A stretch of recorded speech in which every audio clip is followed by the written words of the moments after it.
For 1 week of frankly sublime snooker action here in Saudi Arabia, it is quarter-finals day. 8 players that will all compete today. 2 matches will take place this evening, including 2 members of the class of 92. 2 matches have already happened this afternoon. Let's remind ourselves how it all unfolded.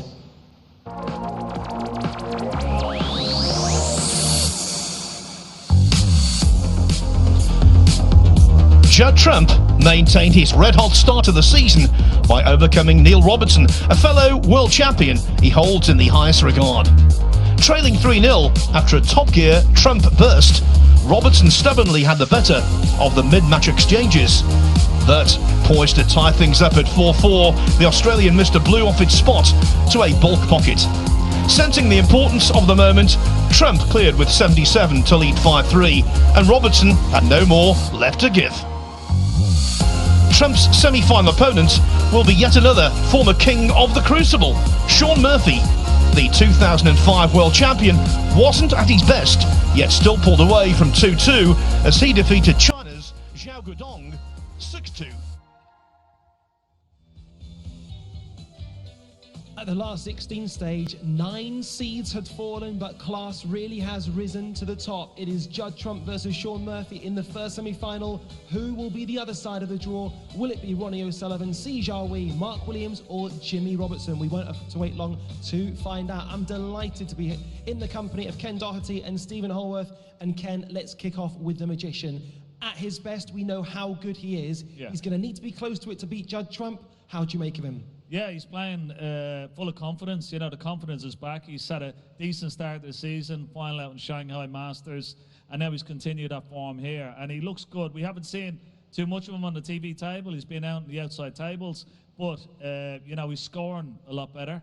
He feels a lot. I spoke to him last night. He's very, very comfortable, very quietly confident, and if he plays well, he's a match for anybody. There's no doubt about that. He's a match for anyone, but is he a match for Judd Trump? Can anyone beat Judd Trump in the form he's in right now? That's the question, isn't it? You know, that is the million-dollar question. Judd Trump, he's gradually getting better as this tournament goes on. He very nearly went out in his first match, got better against Jack Lazowski. I was very impressed with him this afternoon against Neil Robertson. His safety game was brilliant, and when Neil came back at him, he responded like a champion does. He won in Shanghai, he was runner-up in Xi'an. He may well lift this title come Saturday. Well said, gents. That was this afternoon, but as far as this evening goes, 4 men in attendance. There's one protagonist I imagine a lot of people here are very excited to see, Ronnie O'Sullivan. Yeah. But let's cast our minds back to last night against Zhang Anda. 3 frames down. In the 4th frame, you're thinking, is it over? Then something happened. Yeah, as Zhang Anda missed his opportunity, this red, into the left middle. And I mean, the previous 3 frames, he played so well. He was completely dominating Ronnie O'Sullivan. And not many people can do that. He missed his opportunity. That was for possibly 4-0, the way he was playing. And of course, we know what happened. Ronnie O'Sullivan, the great champion that he is, he staged a remarkable comeback. To do it in the final frame says everything about the match. He doesn't fall across the line. He gracefully trots across it, Steve. Well, in top-class sports, sometimes there's just one moment that can just swing a whole game. That red was the moment for Zhang Anda that's ultimately cost him the match, but Ronnie still had to respond. A little bit of inspiration here in the final frame. This red was unbelievable to pot into the green pocket, and then to go on and win the frame at that visit, it was just magical Ronnie O'Sullivan at his very best.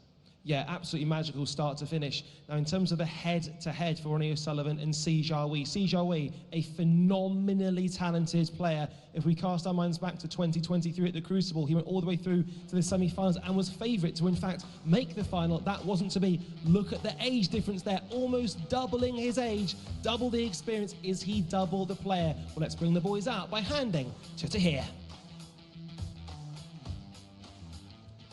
Ya Allah wallah bikum bisnooker fir Riyadh. Welcome to the Saudi Arabia Snooker Masters.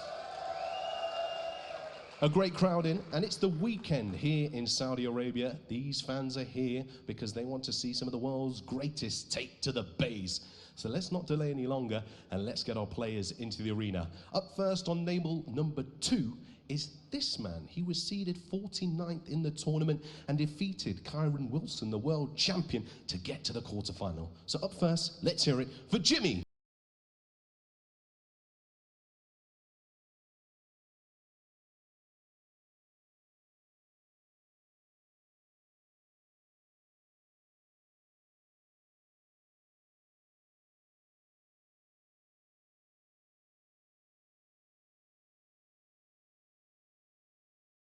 And his three-time champion of the world, it's the world's potting machine, Mark Williams.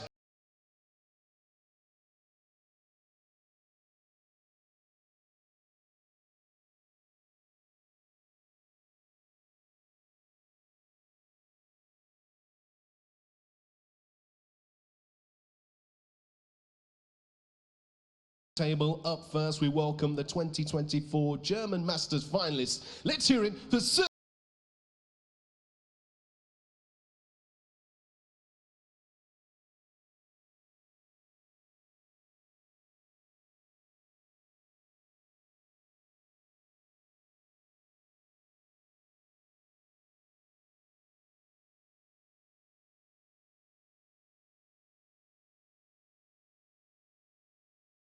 His opponent is the Rocket, Ronnie O'Sullivan.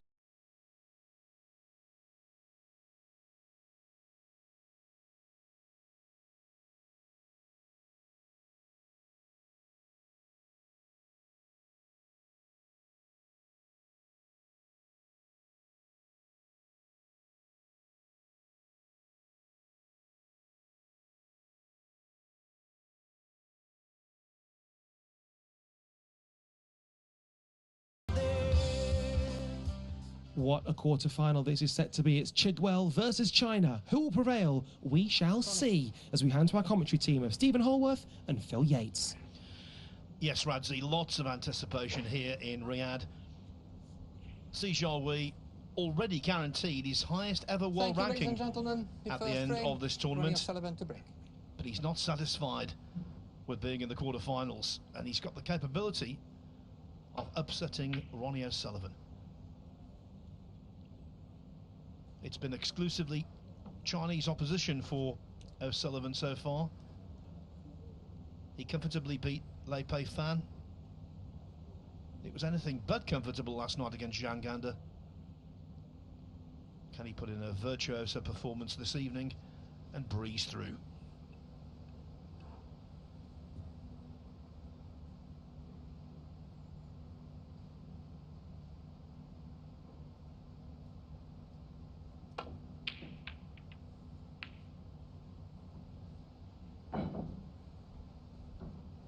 He's very much on the up, isn't he, Si Jiahui? For a number of years now, we've fancied him to go well in events, and he has all the ingredients to become a very good player, a very top player. But if he is to do that, it's moments like these where he has to stand up to it, show the world what he can do, show the greatest ever, Ronnie O'Sullivan, what he can do.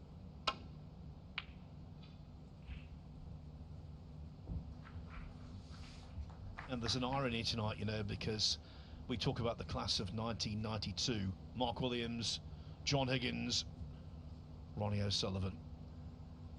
John Higgins, if he's to stay in the top 16 going into the next event, the English Open, well, he has to see either Si or Jimmy Robertson beaten. So his class of 1992 mates, pals, rivals could do him a favour.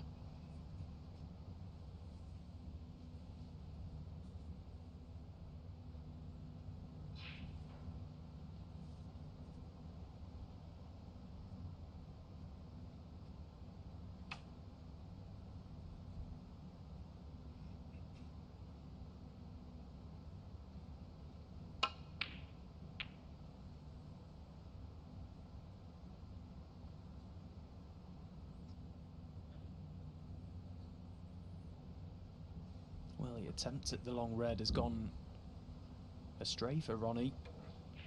So first half chance for Si Jiahui. It's red to the green pocket with the rest.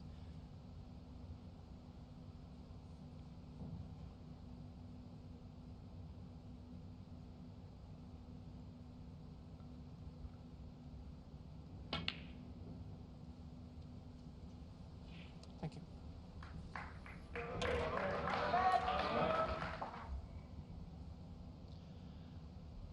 As always, O'Sullivan is the crowd favourite.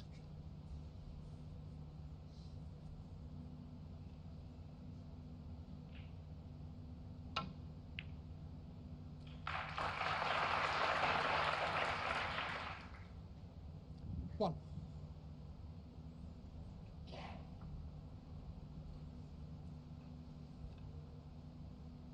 Just having a little glance at that black, see if it will pass to this left corner. I'm not sure it will.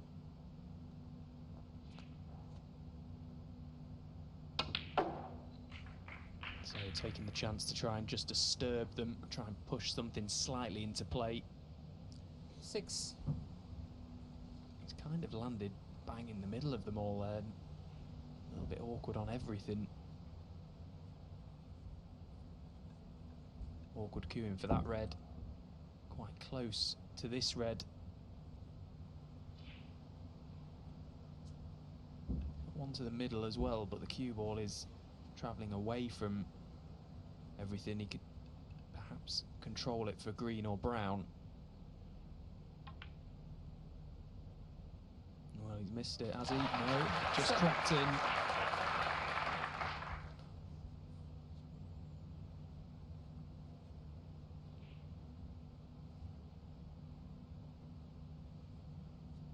These are the sort of breaks that Ronnie O'Sullivan can be very mesmerising to watch, just to see how he goes about business. How he just unlocks the puzzle.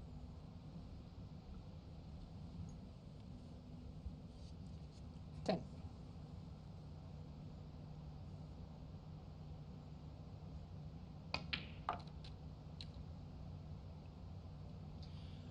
Of course, 11. he's known for his speed around the table, but it's not just down on the shots, it's the way he computes, the way he analyses the situation of the balls and realises what he's got to do.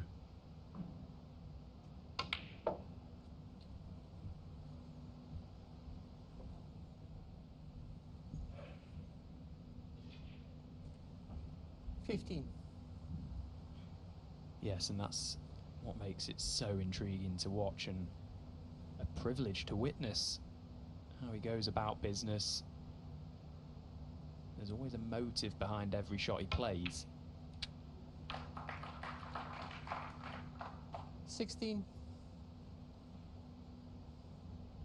And at first, for the mere mortal watching on, it may not be obvious as to why he plays particular shots, but then a few shots later, 21. it just reveals itself. He's ahead of the game, Ronnie. Always has been, but an early mistake. Ronnie O'Sullivan, 21. Yeah, just on the incorrect side of the blue, left it pretty straight actually. That's why he had to try and pot this mid-distance red, and in the first frame, when you've not warmed up, that's a ball that can easily go astray.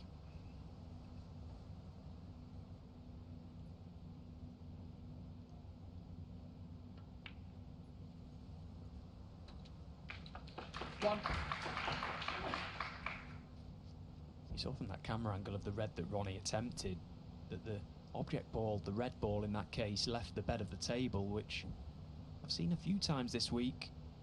It's very rare these days you see heavy contacts. Not saying that's why he missed it, but there was a couple this afternoon. Neil Robertson had a bad one on a blue 7. at a very important state, a very important moment. This is a huge match for Si Jiahui. 8. Possibly one of the biggest of his careers. Chance to get into the top 16 for the first time, a milestone.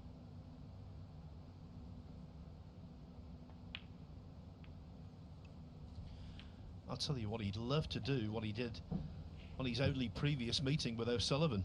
O'Sullivan won that match 4-2. It was in the 14. third round of the English Open last year. But Si, in the first frame, made a century. 15.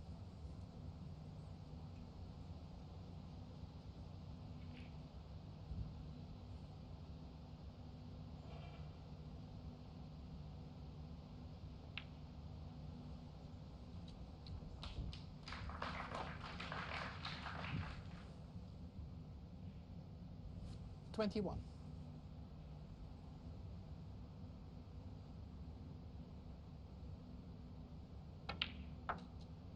22.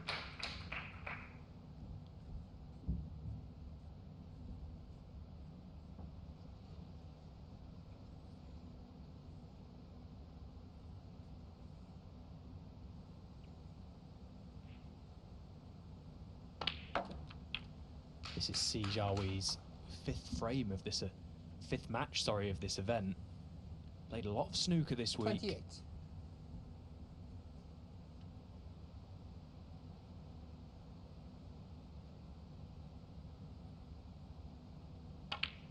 But now it feels like 29. the event is only really just getting started. This now probably feels like the start of something potentially very big for Si Jiahui.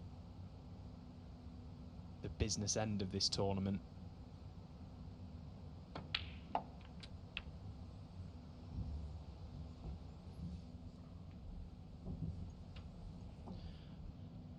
Unintentionally pushed one red 35. close to another.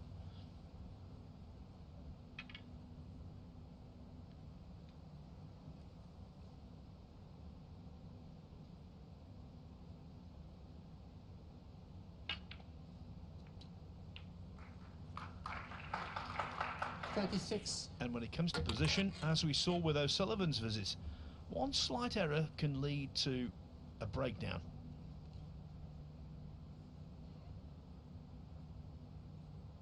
This is where Si's temperament is going to be tested heavily tonight.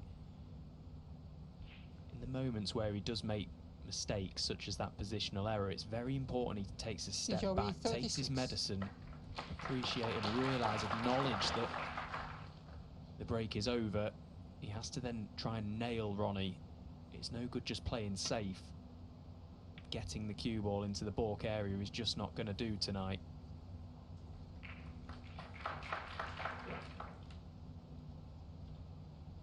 He's got to draw on all his ability, all his experience in his very short career so far, Si Jiahui, but he's going to need everything tonight.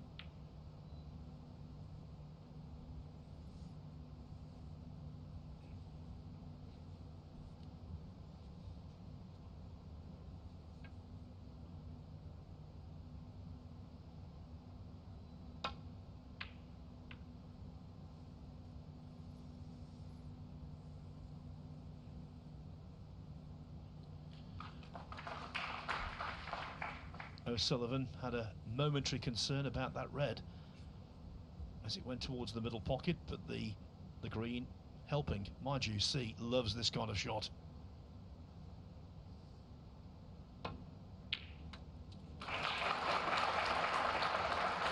One. Brilliant pot. Made better, in my opinion, by the fact, look at how close his bridge hand is to the cue ball there. So compact, not a lot of room underneath that cushion. Fully committed to the pot. And again now, he's potted the red okay, great pot. He's not in position, fine. Take a step back, figure out the exact play here, try and get Ronnie in trouble, ask him the question.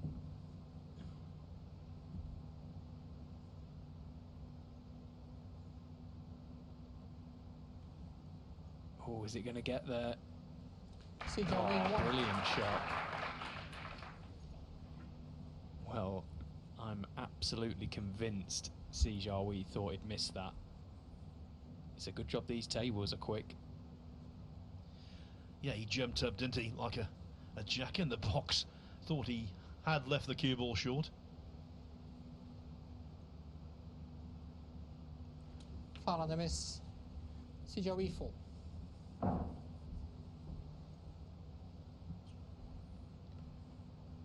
Now he's just looking at the possibility of potting this red, and he may be able to promote the other safe red at the same time.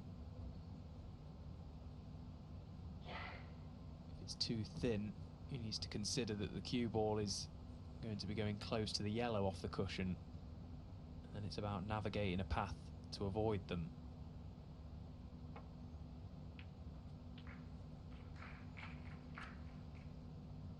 One.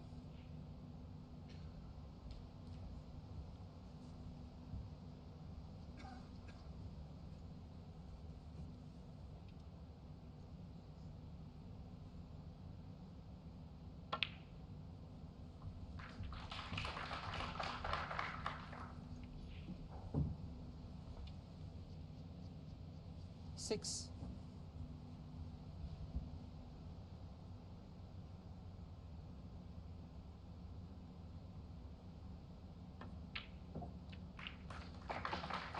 7.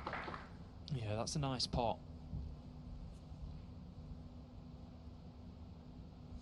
So just this one red on the top cushion will be enough after this next colour. He's pretty good on the black as well to get over close to it. Anywhere in behind it would be ideal. Doesn't need to do anything with the red.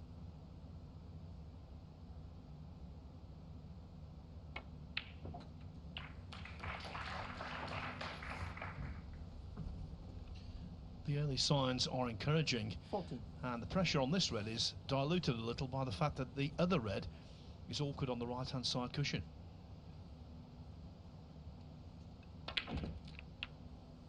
15.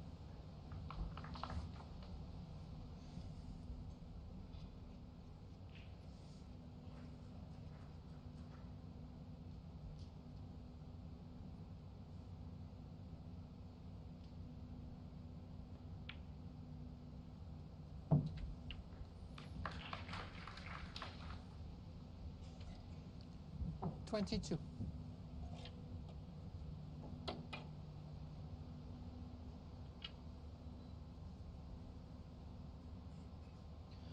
Snooker's already required, but he'd like to see a nice tight conclusion to this frame.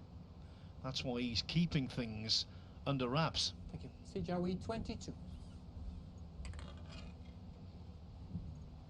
We often say, oh, the first frame is massive against anyone, but even more so against Ronnie O'Sullivan. But, you know, that kind of goes out the window. He was 3-0 down yesterday against Zhang Anda. Foul. Si Jiahui, Came 4. back to win that game.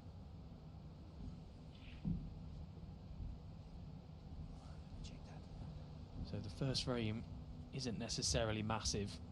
It's about that relentless pursuit of the winning line. Keep striving, keep pushing. So Olivier Martil isn't putting up an extra red here to help O'Sullivan bridge the gap. He's using that as a sighting guide to see whether it's going to be a free ball or not. Yeah. Frame conceded, frame Si Jiahui. Rather than have the bother of determining whether it is a free ball or not, Ronnie O'Sullivan said, you can have the frame. It was already won anyway. Si Jiahui draws first blood.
this is a lengthy match, but one has to say Si Jiahui has made a pretty positive start. He leads Ronnie O'Sullivan 1-0. His second frame. Si Jiahui to break. He's the kind of player, Stephen Hallworth, that you don't want to get away from you, because when Si is on form and knocking them in, he can be very hard to stop. Yeah, he's an exciting player, isn't he? He's young, he's hungry, he wants success. I don't think he'll be intimidated at all by Ronnie O'Sullivan, as intimidating as he can be. You know, Si Jiahui at 22 years of age, he's done an awful lot in his career so far. But so is this man. Ronnie O'Sullivan won everything there has to win in the game. He'll certainly be wanting to keep Si in his place.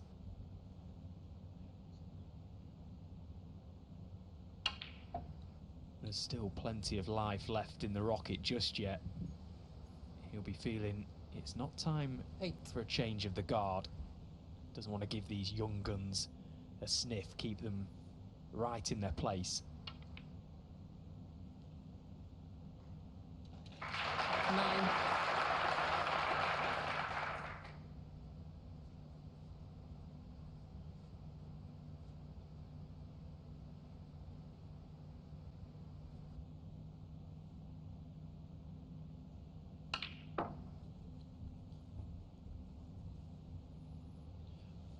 That was sweetly struck. 13. Deep screw and reverse side to land ideally on this red. Thank you. 14.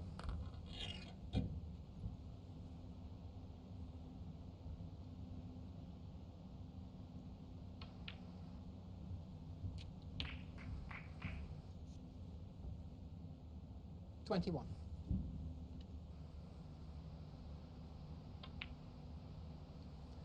22.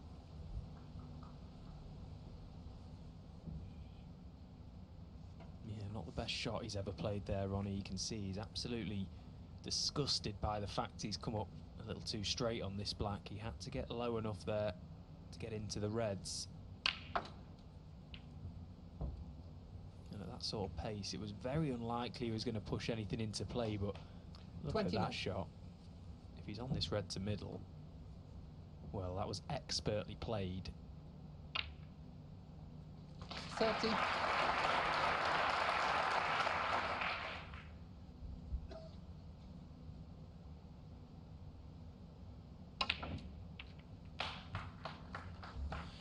That is the toughest way to go into a pack and break them up, off the top cushion first.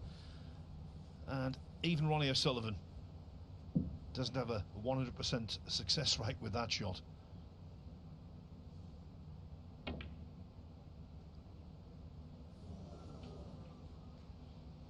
Ronnie O'Sullivan, 37. Well, he played the cover there. He played the pot to middle, knowing full well the only ball he could possibly leave was the one he'd gone for, and that was unlikely. But it is left.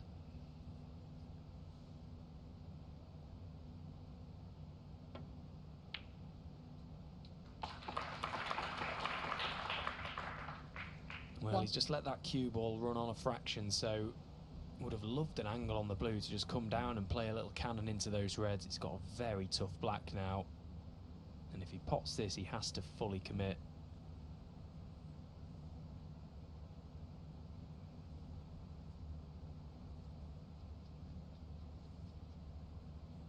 It's one of these shots where the line of the cue ball is going into the reds. Just focus all your attentions on the pot.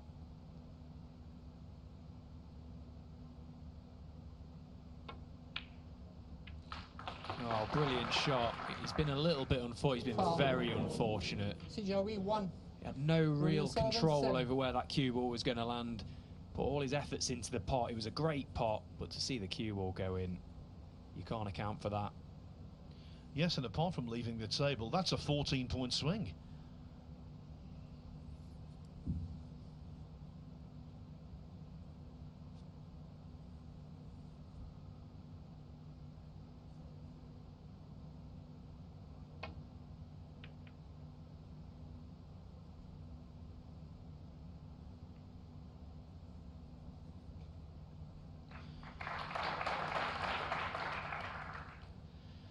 in terms of experience, to say there's a gulf, that's an understatement.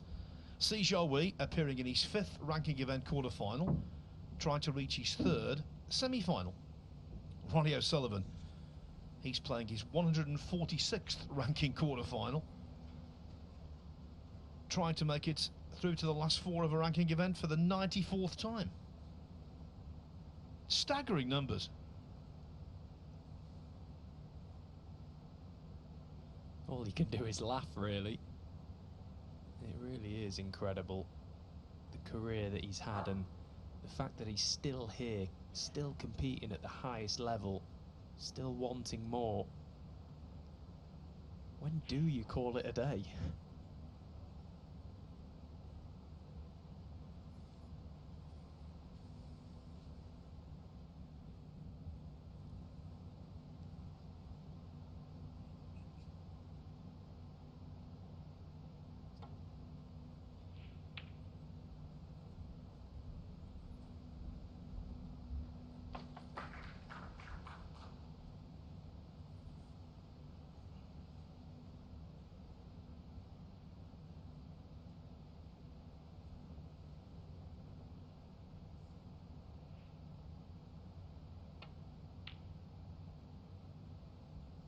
Another brilliant pot from Ronnie O'Sullivan. He just finds them out. Si Jiahui was in big trouble there, the shot previous. Couldn't really gain any sort of advantage. Took the chance to leave Ronnie the tempter, but well, he's missed the green. So, a possible turning point very early on in this match.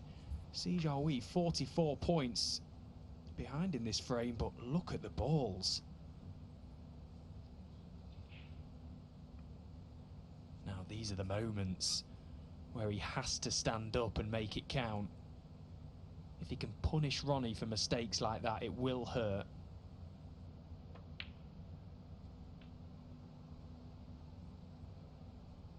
One. As soon as he potted that red, Si wasn't entirely convinced he was going to be okay. As it is, he's pretty much perfect.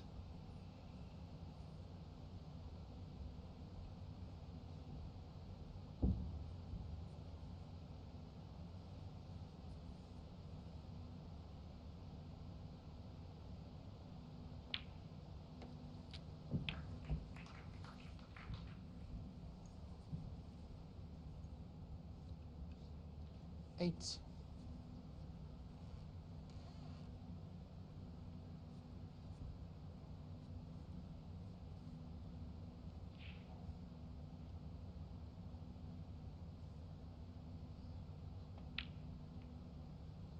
Nine.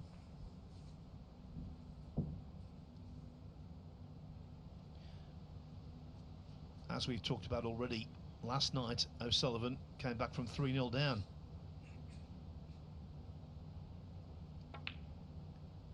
But at this level you can't keep doing that, even the genius that he is. 15. Yes, that's right, because eventually someone is going to stand up and they are going to punish you. 16. I'm not saying Zhang An did it all that much wrong last night. There was 1 or 2 balls in the whole match that he will probably look back on with regret. But that is the fine margins of top-level sport. The matches and games and frames can be in the balance. 23. Just one moment can turn things. Si Jiahui is hoping that that missed green from Ronnie could be the start of something very big for him this evening. 24.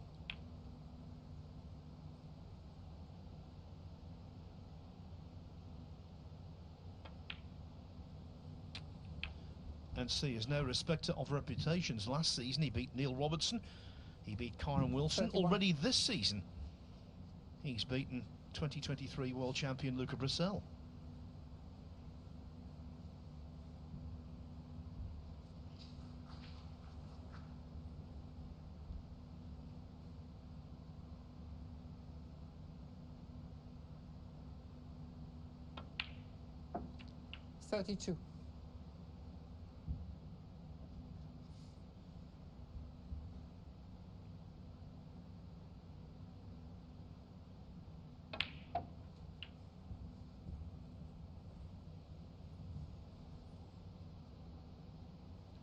39.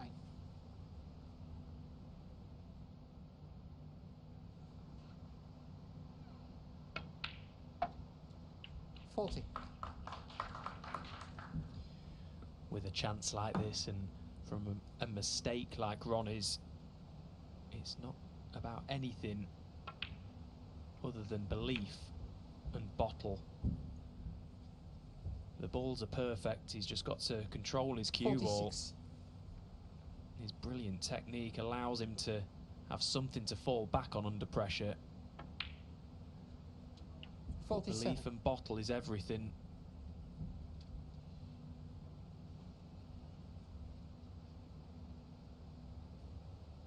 He's hit the front for the first time in this frame. Now it's about trying to see it out.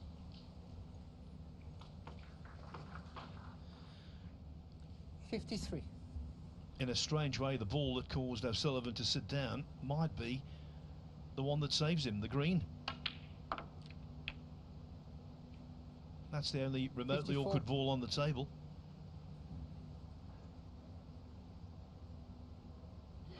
And if he can get anywhere just off straight on this yellow, high or low, he'll be perfect. 60.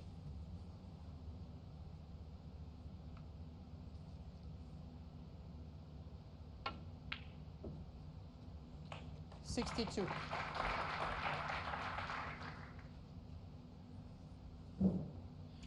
Si needs green and brown.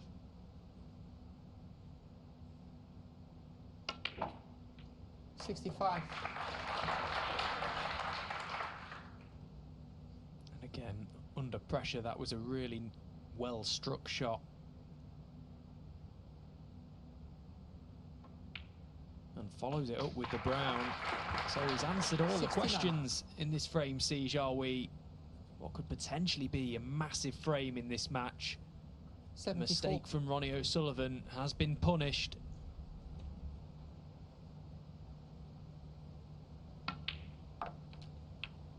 $80. 87. Another frame. O'Sullivan looked for all the world as though he was going to equalise, but then came an uncharacteristic mistake, and Si took full advantage. 2-0.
Welcome back to quarterfinals day at the Saudi Arabia Snooker Masters. On table 2, Mark Williams has taken the opening frame from Jimmy Robertson. Robertson leading by 29 points right now in frame 2.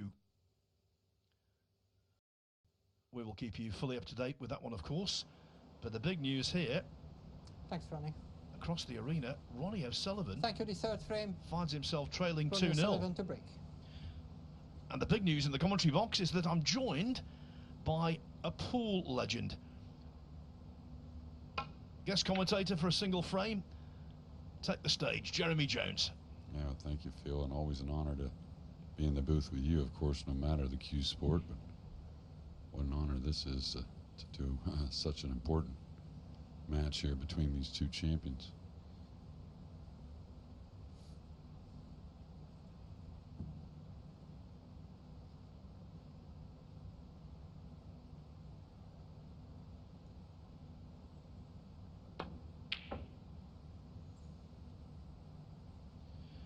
He's a very good potter from distance, see, but you can't knock them all in. So, Jeremy, I know you're here doing coaching at the academy. This is the first year of a 10-year deal for this tournament, and of course, we've just had the first World 9-Ball Championship in Saudi Arabia a couple of months ago when Fedor Gorsht dramatically prevailed in a deciding rack. These events are massive, aren't they? Yeah, absolutely, and I think the Kingdom was pretty committed to Q Sports, period, but after landing these two events for the next 10 years, you know, it's something solid. It's something that's going to grow. And on the right there, that's Dr. Nasser Al-Shamari, who's the head of the Saudi Arabia Billiards and Snooker Association, who's done such sterling work in bringing these events here.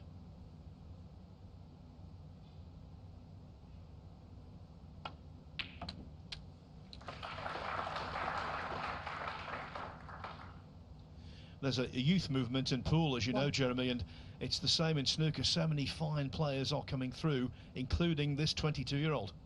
Yeah, I like watching him play so far, that's for sure, staying aggressive no matter what. Seems like that's the case in all sports.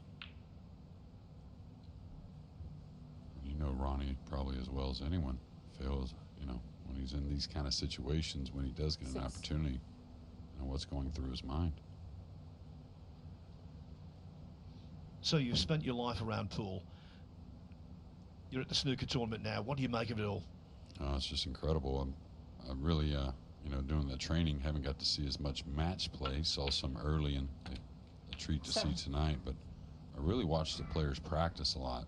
That's what I've got to see the most, and really impressive, of course, with the cueing, but just kind of like pretty similar to the pool players in some facets, but very dedicated. And again, you know, similarities from one player to the next, but all a little unique. 13.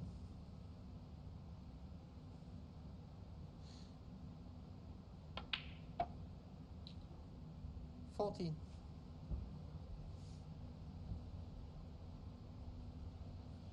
So what about the talents of the Saudi pool juniors? Are they looking good?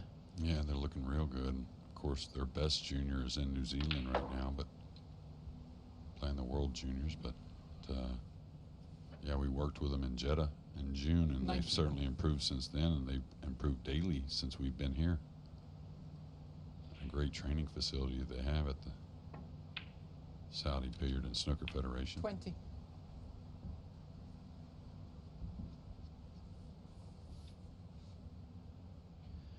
Well, here, history could be repeating itself. O'Sullivan last night made a slow start, was in all kinds of trouble, trailing 3-0, and we cannot discount that possibility 27. again. Yeah, see, when he's gotten that first shot down, he's done what he's needed to do and got that 2-0 lead. He's got to open the reds at some 28. time. Somewhat, anyways. Probably wanted a little more angle there.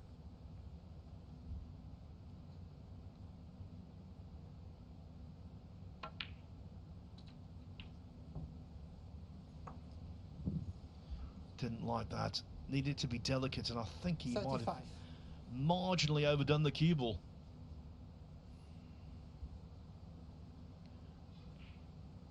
he's perfect.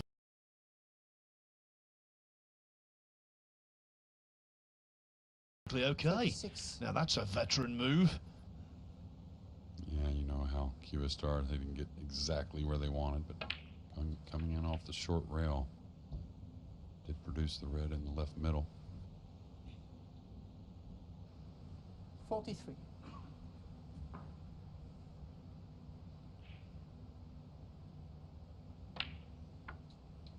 Gotta like, too, a big moment, right? He gets on with it.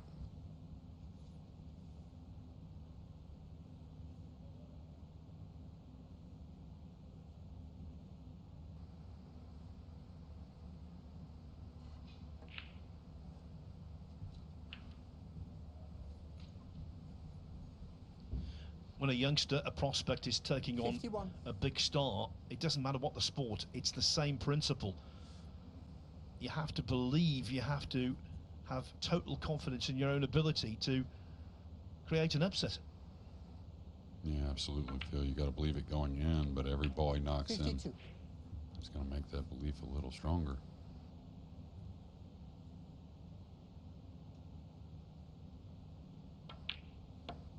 Got just enough angle there. 59.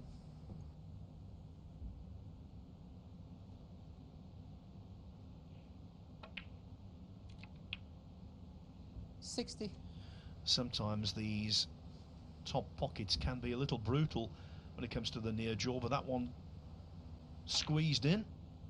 But the black did not. Si Jiahui 60. And obviously I don't know C's game very well, but it seemed like he pulled the trigger a little quicker than the other balls. Now Ronnie with an opening.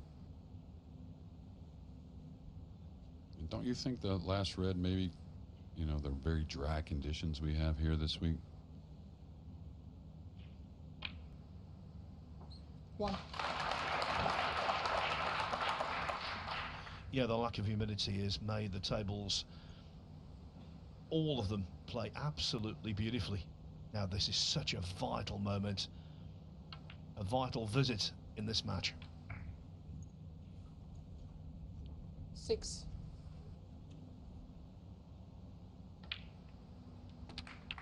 Yeah. During the day, of course, when the players are practicing, heard them talk about how the tables seem to be a hair faster as well because of the dry conditions. 14. Ronnie O'Sullivan is the best great conditions player ever, and he's the best bad conditions player ever. But he'd prefer to play on a table like this, which 15. is simply immaculate.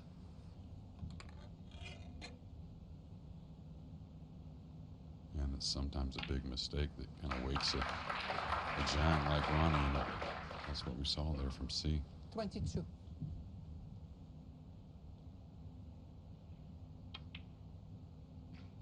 23.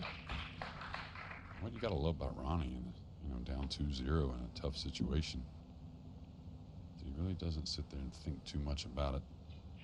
Just like you said in the opening, no one really kind of puts it together as quickly as Ronnie O'Sullivan. 30. Sacrificed the cue ball being close to the side cushion there to intentionally remove the awkward red.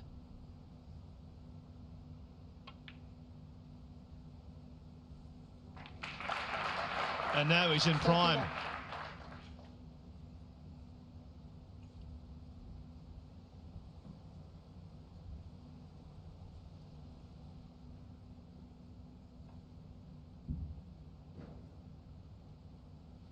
Just checking the scoreboard. He's in no danger of having to pot a small selection of colours with the last couple of reds. 34. Got plenty of latitude in that regard.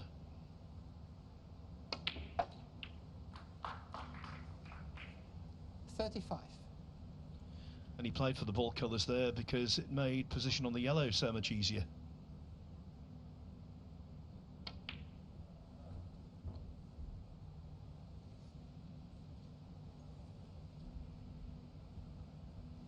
$38.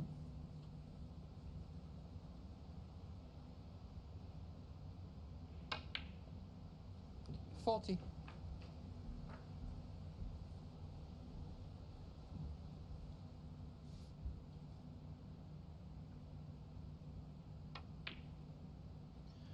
Trailing by 17, so he needs them all.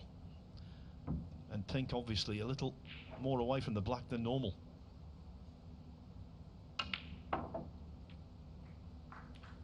$47.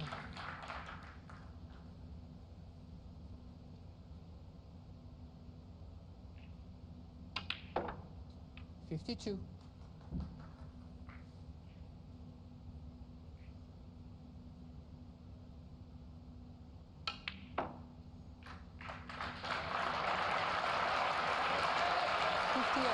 Can't get much better than that, Phil.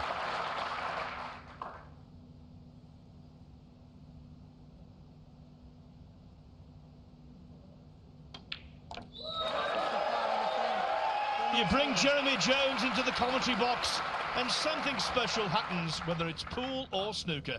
Ronnie O'Sullivan now has got his foot in the door. He's only 2-1 down.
Sometimes you see a frame, you see a clearance, and you think, that is a stone cold certain turning point. Thank you. Frame 4. Si Jiahui to break. That was the impression you gained from frame 3, but if Si Jiahui can win this one, that frame won't be forgotten, but the pain will be eased. And how tough is it going to be for Si Jiahui to respond to that? A routine black off the spot. Perhaps went back to his chair, fearing the worst, with a bit of hope maybe that Ronnie wouldn't make the clearance with that safe red. But we saw it last night. A miss from Zhang Anda early on in the match proved very, very costly. Could we be looking back at that particular moment?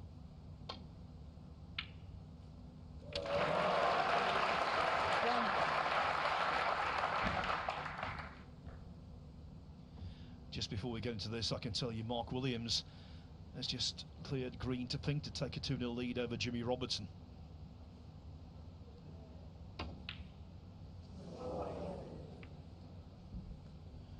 O'Sullivan. O'Sullivan 1. Missing a few. He was lucky he got the kiss on the yellow. Yeah, he didn't quite like it. Look where that cue ball is. It's quite awkward, just sat underneath that cushion a touch. Made controlling in and out of balk more difficult. Oh, that's a brilliant strike from Si Jiahui. Much better.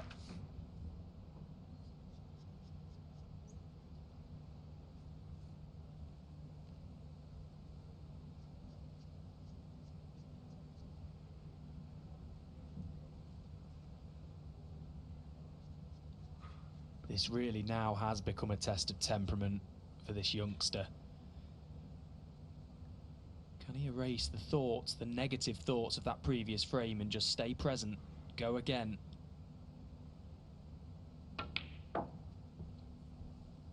He's got to accept the fact that Ronnie O'Sullivan is going to keep hitting him, keep coming at him hard. 5. Can he withstand it?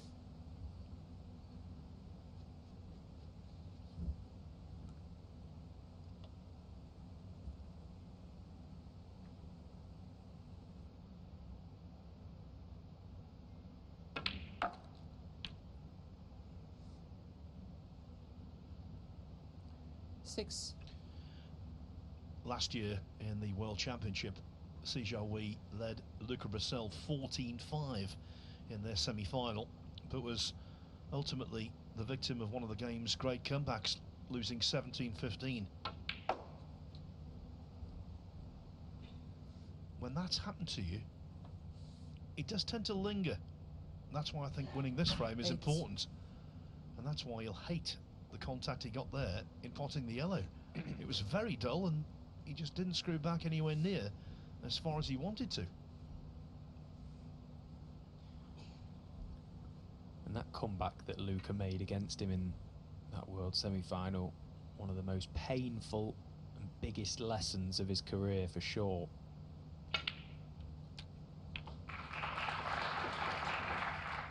A match that he probably will never want to speak about ever 9. again, but a match that he'll have taken so much from, whether he likes it or not. He'll have learned an awful lot from that game about composure, about how to win.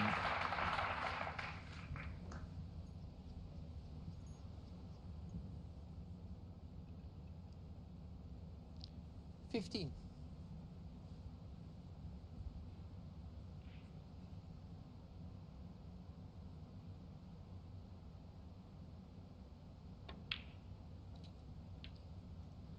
$16.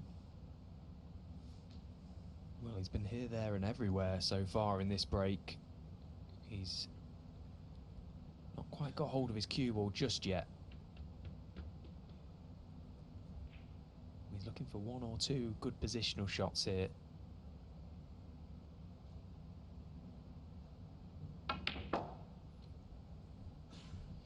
But he's prepared to fight for a break, as he showed in the deciding frame of his first round match in 19. the World Championship this year. Mark Williams was roaring back. It looked as though he was going to gain the verdict, but at 9-9, Si Jiahui put together a spellbinding 70-plus break to win 10-9. He's made of the right stuff.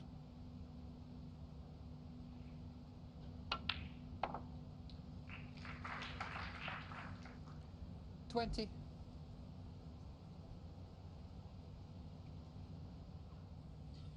Well, it was a good pot to middle pocket, although nothing really seemed to happen to the cue ball there. He was clearly trying to come back for the pink into left corner.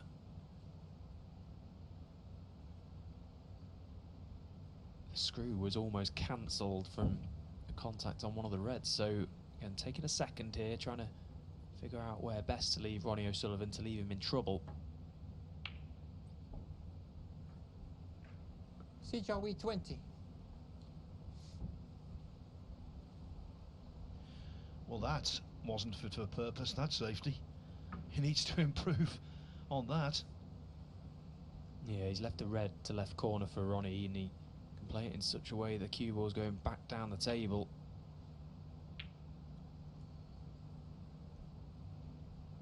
Head on the side of caution. If you are going to miss that shot, miss it thin.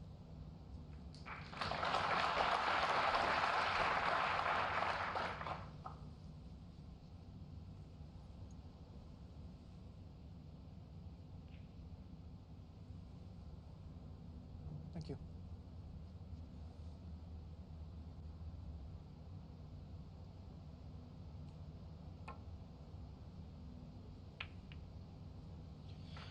Now that's a shot that certain players pull off brilliantly. Mark Selby springing to mind, but there, Si coming off a couple of cushions, caught it far too thick. Needed to skim the reds, not bludgeon into them.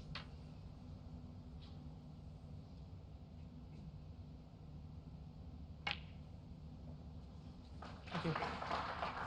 1.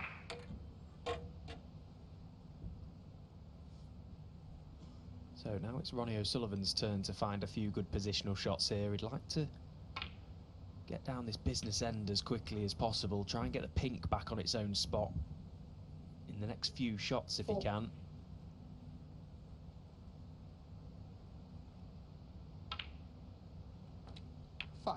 Just sort of tidy up this area. It's all very congested.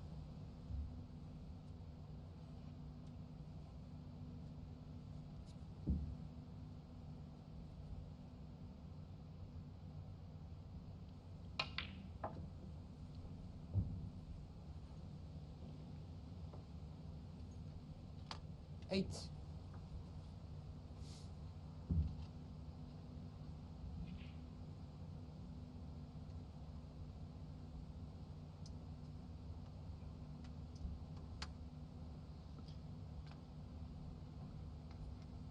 You can see clear disappointment on his face there. He didn't hit that all that bad, but the cue ball just didn't seem to go where intended. Was trying to screw down the line. Two reds above the pink.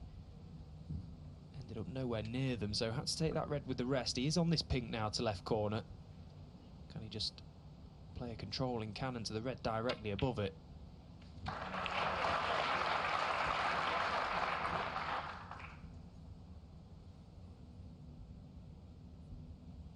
15.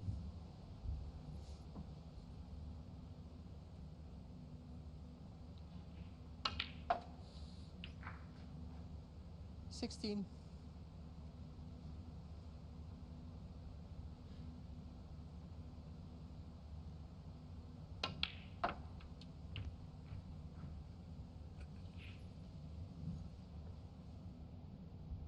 22. 23.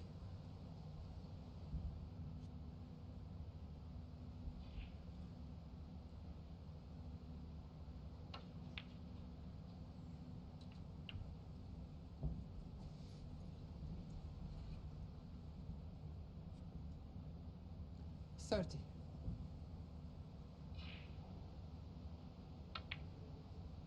31.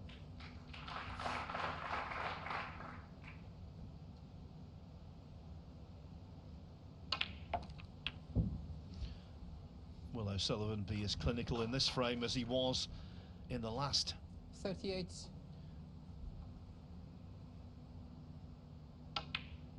39. If you can get back to 2-2, it would feel as though he was leading.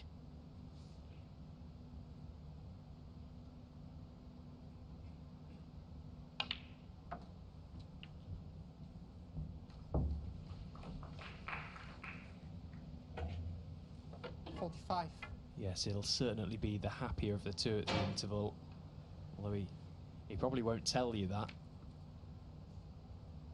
Just give Si something to think about. Now, one good shot here to leave himself a nice angle to just drop in behind that last red. Well, he may have ended up with a slight bit more angle than he would have liked. 46.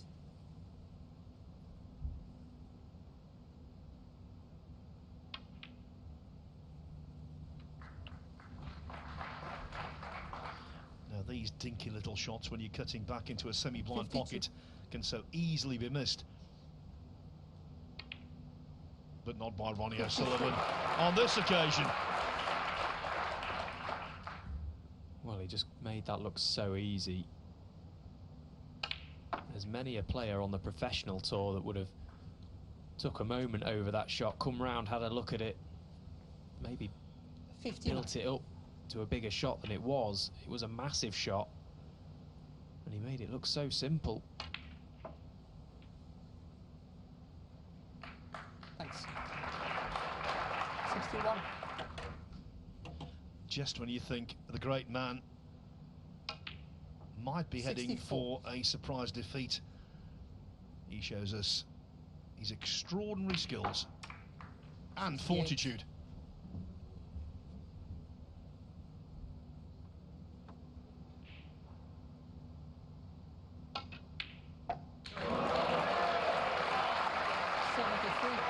Then the left-handed blue to rub it in.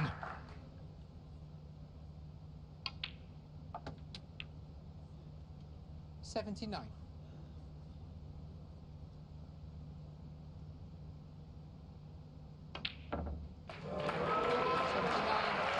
Ronnie O'Sullivan cleared up to win the third frame on the black with 65. There it was 79. Suddenly the whole complexion of the match has changed. It's 2-2.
Welcome back to Riyadh. What a beautiful shot that is of the light, by the way. That's just to remind us there that it is 2 apiece. Ronnie O'Sullivan and Si Jiahui cannot be separated. But if you are just joining us, it was Si Jiahui who led by 2. Ronnie has mounted somewhat of a comeback. But Ken, we're here at the mid-session interval. Things could be very different. It could be very different, but what an exciting 4 frames from both players. All Si Jiahui, you know, for 2.5 frames.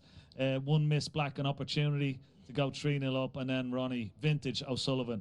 Wonderful frame, a clearance, wasn't it? You know, back against the wall, had to get them all. This was the missed black that we saw. That was for 3-0, basically, and he was completely dominating Ronnie at the time, playing beautiful snooker, Si Jiahui. So confident, great to watch, got loads of flair. That missed black, and then O'Sullivan pounced with a wonderful clearance. Basically frame ball, but can you put into context the significance of it being a black off the spot, not just a general missed shot, but there's some context to that? Yeah, so, you know, he's got one eye on the pack of reds. He still needs one more red there, and he's made a cardinal sin, hasn't he, where he's just taken his eye for a split second off that pot, a little bit of focus on the contact of the pack.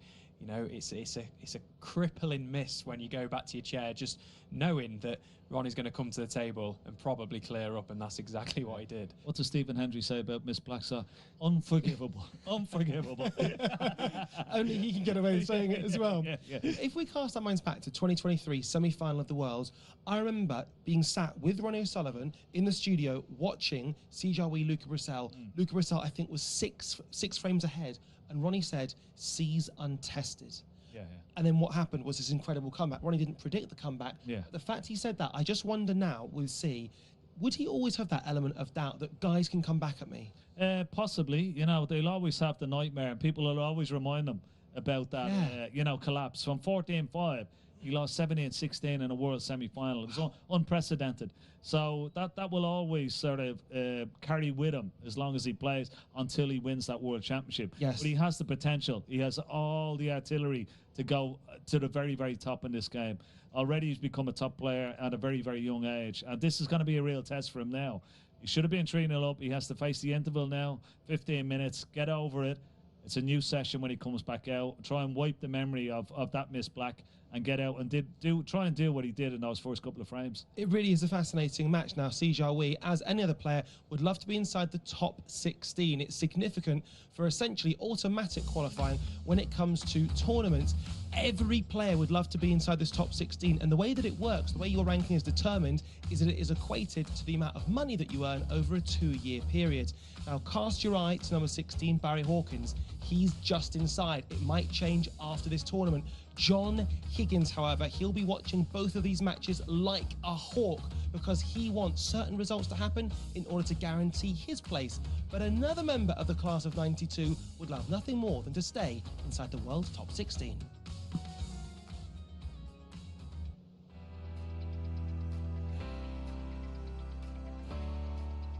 The only aim I had really was to see if I could be in a top 16 when I reach 50 years of age. I'm only 6 months away from becoming 50. And you know, it's looking like there's a good chance I could be in that top 16. And I think that's, for my age and where I am in my career, I think that's a big achievement, even though I suppose it's not, but in my eyes, I think it's not a bad achievement. I don't know how I won 2 tournaments last year, especially the tour champs, you know, beating Ronnie, Mark Allen, and Trump 3 matches in a row. What better way can you win a tournament? I mean, the win year would mean you got £500,000 tax-free in your pocket. That's really what everyone is here for, you know. Not the trophies, is it? It's the 500,000 everyone wants. Let's get it right, you know.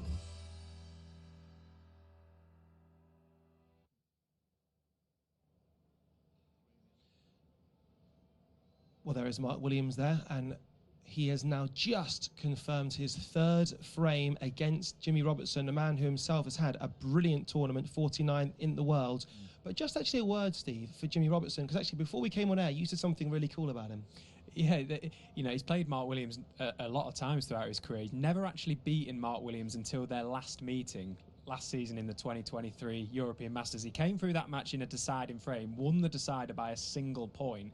So he's kind of broken that duck of never being able to beat a legend, but 3-0 down in this match already. I thought it might have gone closer, but it looks like Mark Williams is just showing his class at the minute. He's got this habit of just managing to do just enough against Stuart Bingham. I spoke to Stuart afterwards, Stuart just said he felt like he gave it to him. It was 2-2 at the mid-session interval against him. He said it could have been 4-0, but Mark getting across the line. Yeah, he's got an innate way of winning matches when he's not playing his best. He's just a wonderful match player. And when he's not firing on all cylinders, the long balls aren't going in, he just finds a way to win, just to get through. Same against Tepchoy at 5-4. Same against Bingham. You know, he just got through. He said he played the worst he's ever played and won a match against Tepchoy. I don't know how Tepchoy feels after that.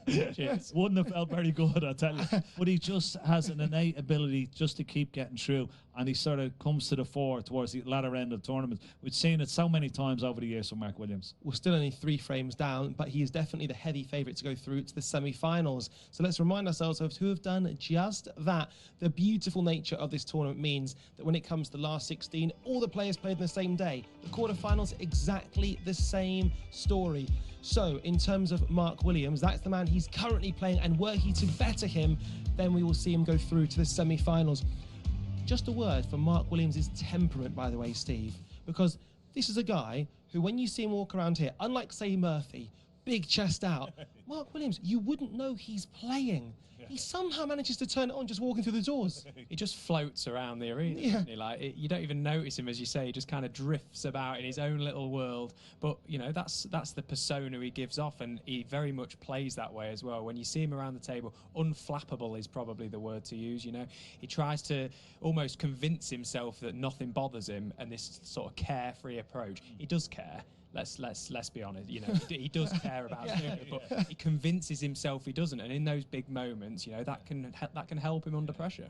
I wonder if it's not so much that he doesn't care; it's that it doesn't affect him off the table. Yeah, exactly. Yeah, I mean, he's one of those very few individuals that you wouldn't know when he came off the table whether he won or lost. You know, definitely not with me, because I'd be laughing my head off if I won, you know, and crying if I lost. You know what I mean? But you'd hear me before you'd see me. But with Mark Williams, you would not have a clue, would you? You know what I mean? He's exactly the same. And he is class. And just a shout out to his son, by the way. His son has joined the military. Unfortunately, has injured himself. He's having a procedure very, very soon. So big shout out to Junior Williams. Although if his son is anything like his dad, then he won't be bothered either way. But as for us here, we are very much enjoying the snooker. It is 3 quarterfinals today. 2 men have booked their places in the semi-finals, and who will join them? We are very much looking forward to seeing the culmination of that match there. Ronnie O'Sullivan, Si Jiahui, 2 apiece, and in just a few moments' time, they'll get back on the bays.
Welcome back to Riyadh, where it has been Chigwell versus China, and they cannot be separated by a single frame. So how will there be a twist in this potential plot?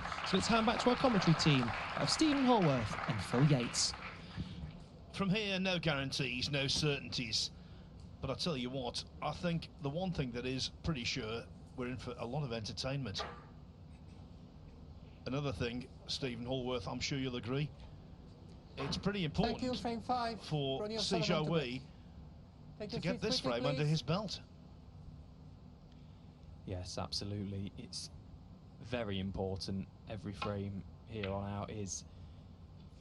I just get the impression that take away the frames that either player may win convincingly, it's going to be about those mistakes if they do come along from either.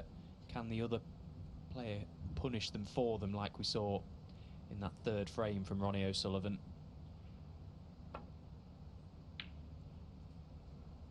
got all the makings of a very tight encounter, this match, and that could very well be the difference, those tight frames.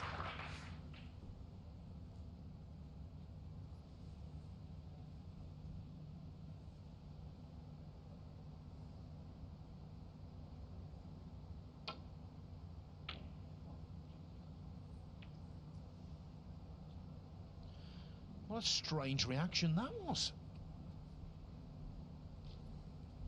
Well, it sounded awfully heavy. I'd like to see that again. Si Jiahui straight away having the cue ball cleaned.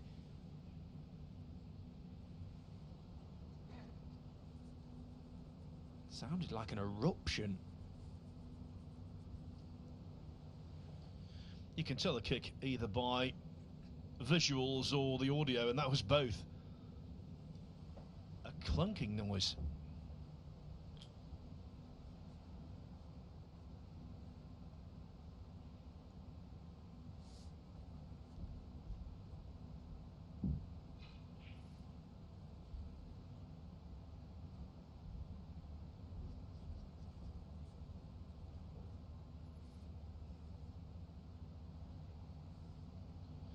Following the O'Sullivan blueprint by going left-handed.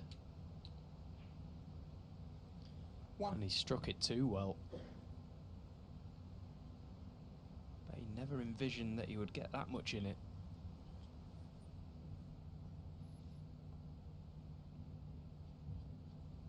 Played into a big area there. He's overscrewed that by some distance.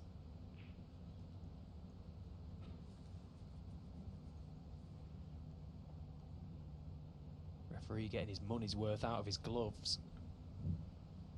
Cleaning the cue ball for a second time in 2 shots. Now can Si Jiahui knock this yellow into the middle pocket?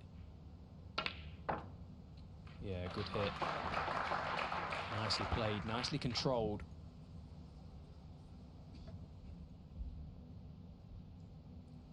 Three.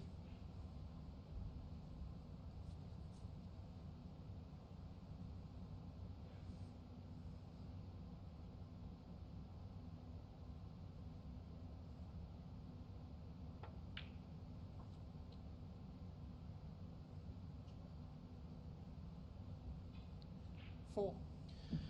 Well, that left much to be desired. Cue ball close to the side cushion, incorrect side of the blue.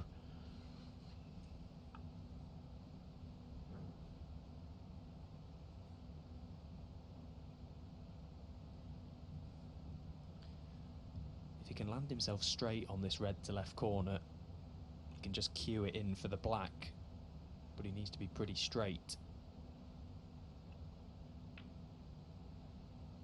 Well, he's missed the blue, Si Jiahui, 4. and that was never in. As soon as he struck that, you could see that that was always top jaw.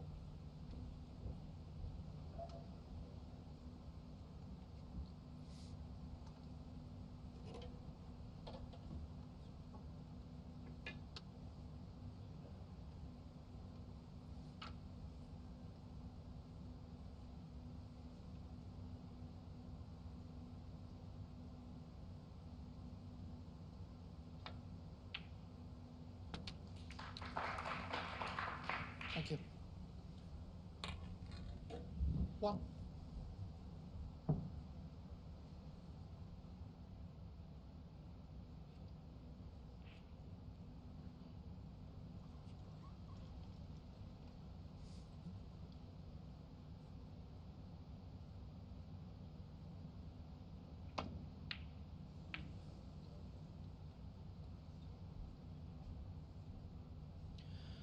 Well, not for the first time tonight. Ronnie O'Sullivan O'Sullivan misses a won. blue, and he's greatly helped by a collision with the yellow.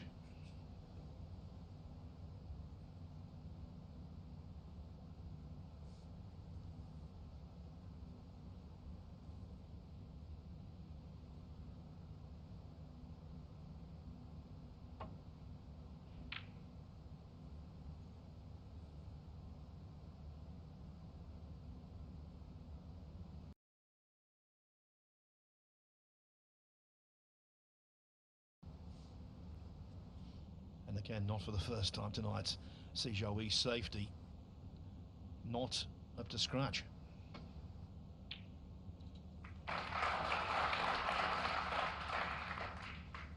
One.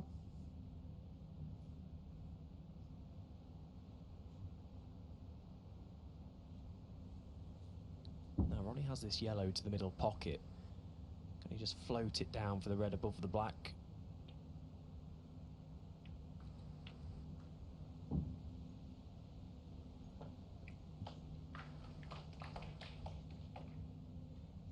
Three.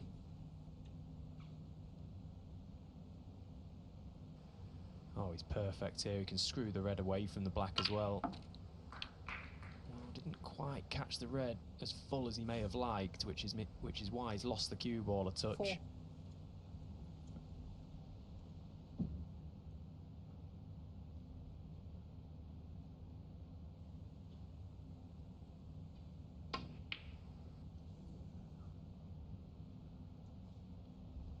Ronnie O'Sullivan 4. It was a high tariff shot, and O'Sullivan just giving the early impressions of falling victim to frustration. But it wasn't easy. No, and he also gave it the elbow after that one. You could see him just chicken wing his elbow out as if to say he didn't cue that one very well. 1. He didn't, and that's why he missed it.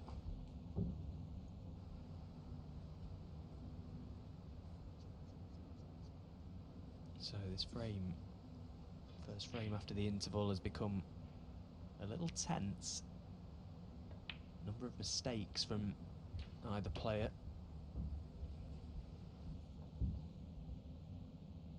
7.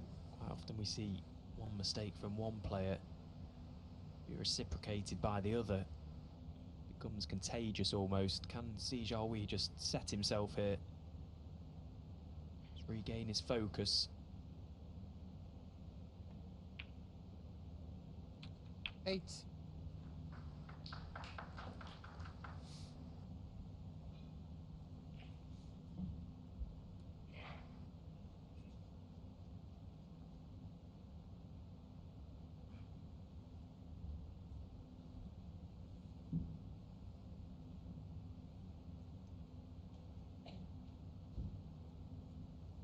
We've already mentioned just how big this match is for Si Jiahui. If he wins it, he goes into the top 16 for the first time in his career.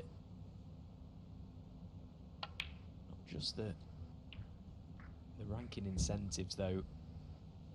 He earned 131,000 14. in tournaments last season on the World Snooker Tour. If he wins this match, he'll pocket 100,000 minimum from this event.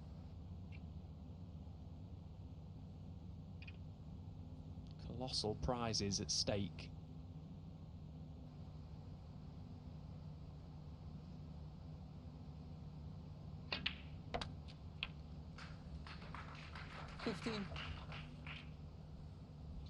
Yes, we've not really talked about this so far, but if Si Jiahui could win this tournament, he'd be in the Champion of Champions, he'd be in the World Grand Prix, Players' Championship, Tour Championship.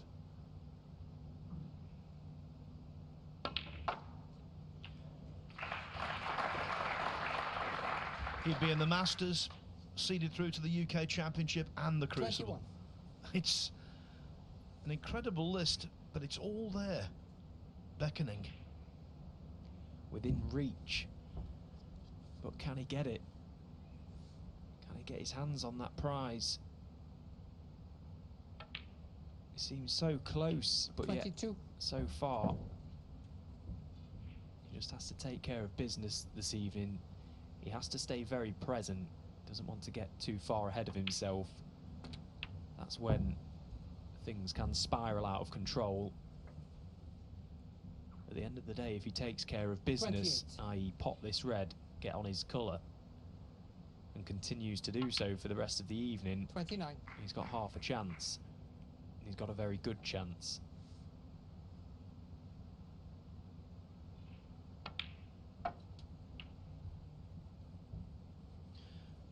Yes, if he were to beat O'Sullivan, 2 hurdles 35. would still remain before Si could collect that £500,000 first prize. But 36. if he does beat O'Sullivan, there is no better boost to confidence.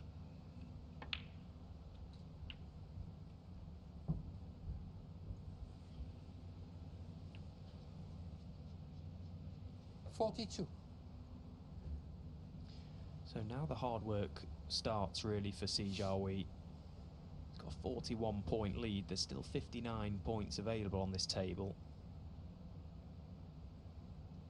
So he needs 2 of the remaining 4 reds.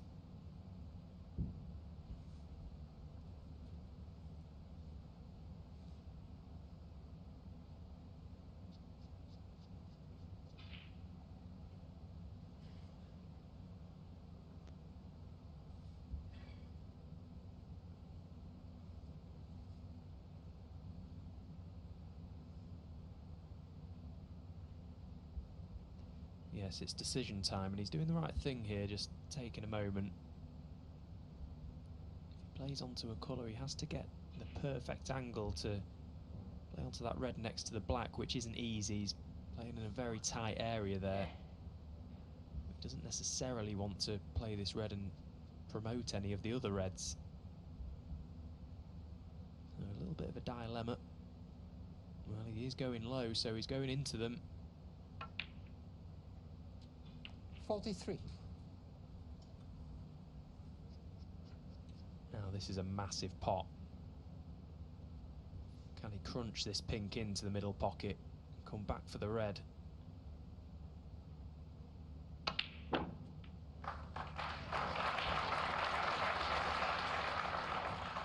Crunch being the operative word. 49.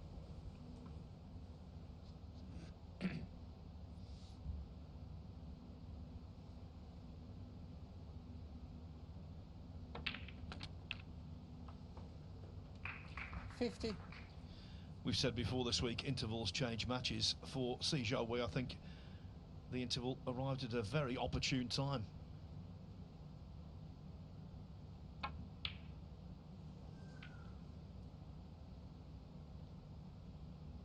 Si Jiahui 50. Yeah. Yeah. Half-century break Hamilton. from Si Jiahui. It left Ronnie O'Sullivan requiring snookers. O'Sullivan remains in his chair, low-scoring frame. It could be a vitally important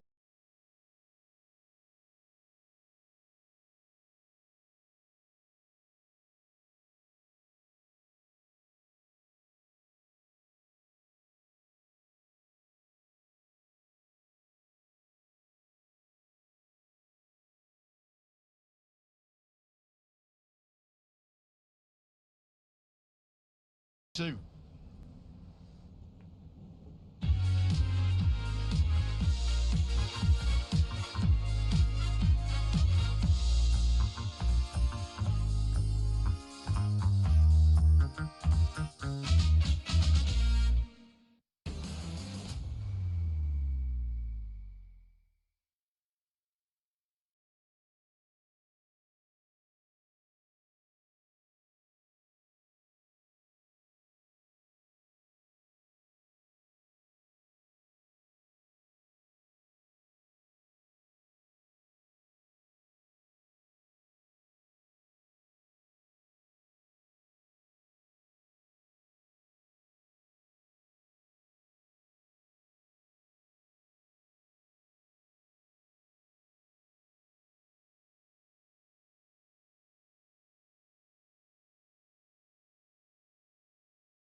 one veteran who's won multiple world titles in a spot Thank you. of bother. Take your On seats, please. the main table, that's Frame Ronnie 6. O'Sullivan, 3-2 down Si against Si Jiahui. Jiahui. But in terms of the scoreboard, at least, it's all going swimmingly for Mark Williams. Hasn't made a 50 break yet this evening, but he leads Jimmy Robertson 4-0.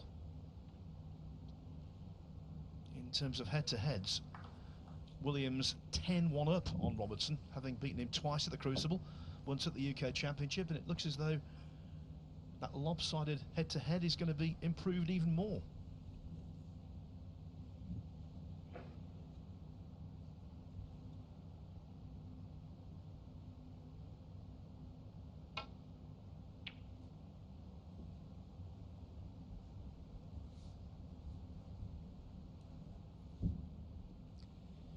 Ronnie playing that with a trace of right-hand side. Just check that cue ball up for the black, made the pot missable, or at least made it more difficult. It was always missable. Oh, that's a very good pot from Si Jiahui. So, first chance falls to C. This little exchange of frames now is going to be crucial in this match. Can he get a foothold once again?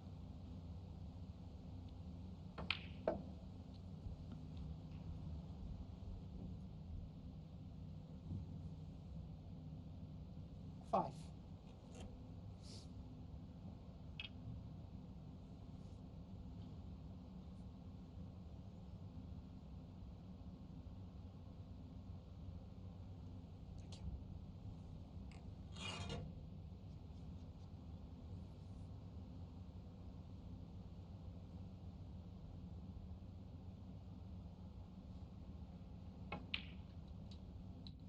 Six.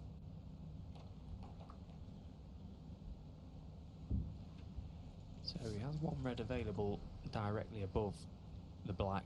He can just top round 2 cushions for that now.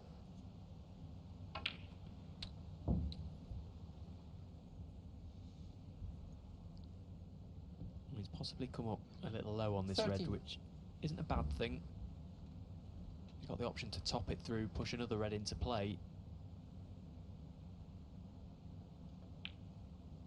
Well, just avoided 14. that. Chose against it.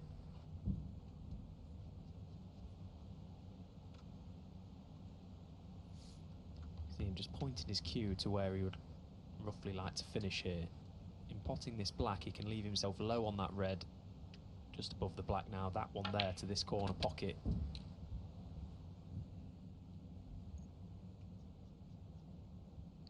$21.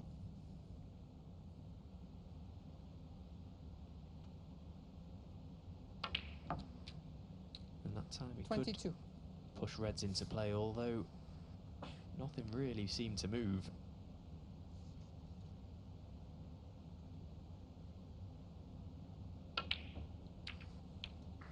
And the same again for that shot. Seemed like a lot of effort for no real result. 29.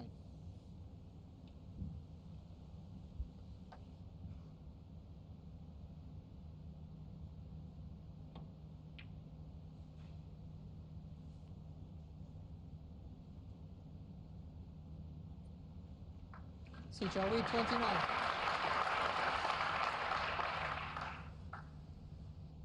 Well, if he played to get him beyond the yellow, good luck to him, but I'm sceptical.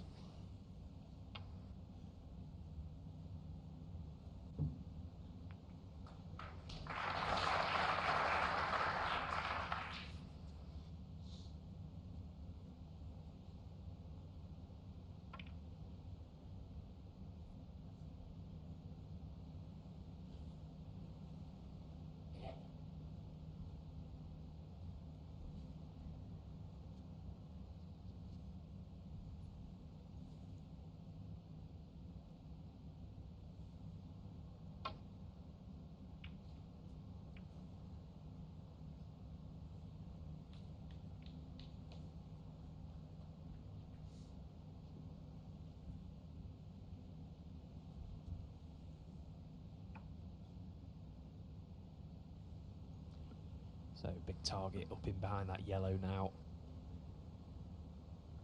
That corner of the table is very inviting. But can either player get there?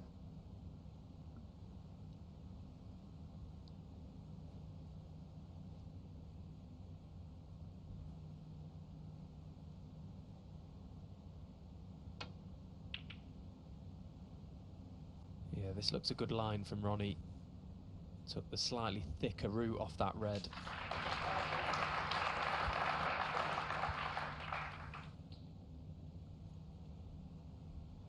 Again, from his previous safety shot, Si took the option to just get the cue ball back into baulk. Ronnie took the option to absolutely nail him. That's the difference.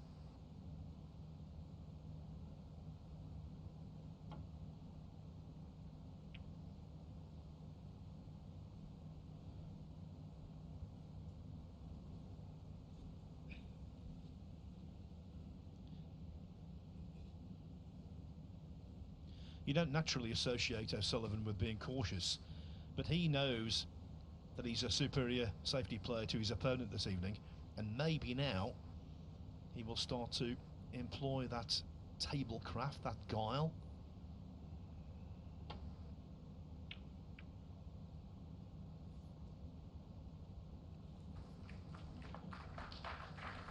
That wasn't tablecraft though. Finding the gap between pink and blue. That was just good fortune. Even so, he might have left this red. Yeah, and in all fairness to Ronnie, his opponent last night had a number of flicks and little moments like that. He's probably due one. Not that he needs it. Well, as good as the cue ball turned out to be, the fact that the red went over the corner pocket was not to his advantage. And Si Jiahui steps in and knocks it in.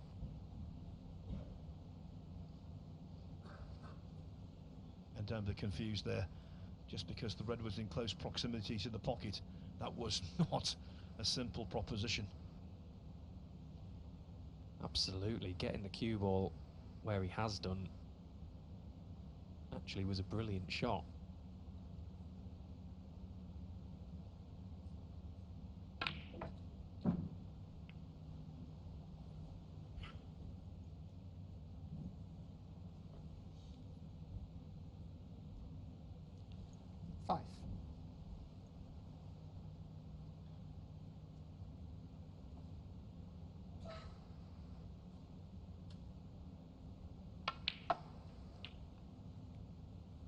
Six.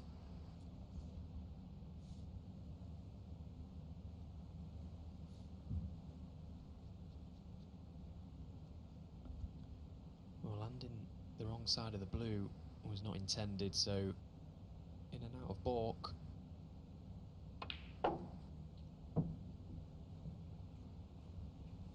Needs that cue ball to run on. 11. Yeah, good shot from Si.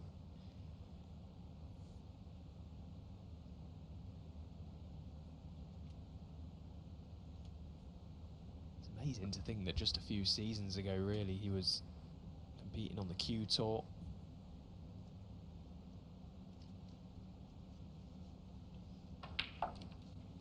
His rise has been pretty rapid, and that's just a testament to his talent.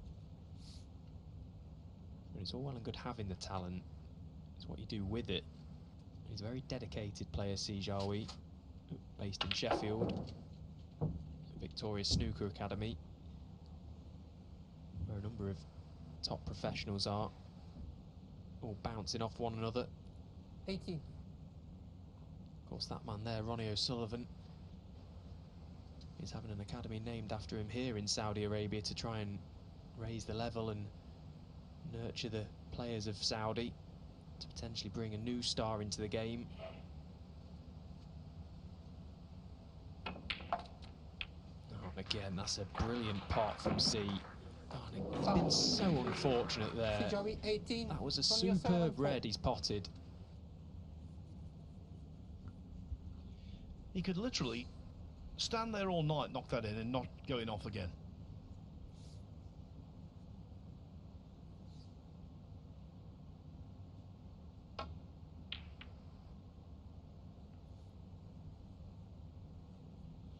The entrance to the pocket for the cue ball there was minuscule. Will it be impactful?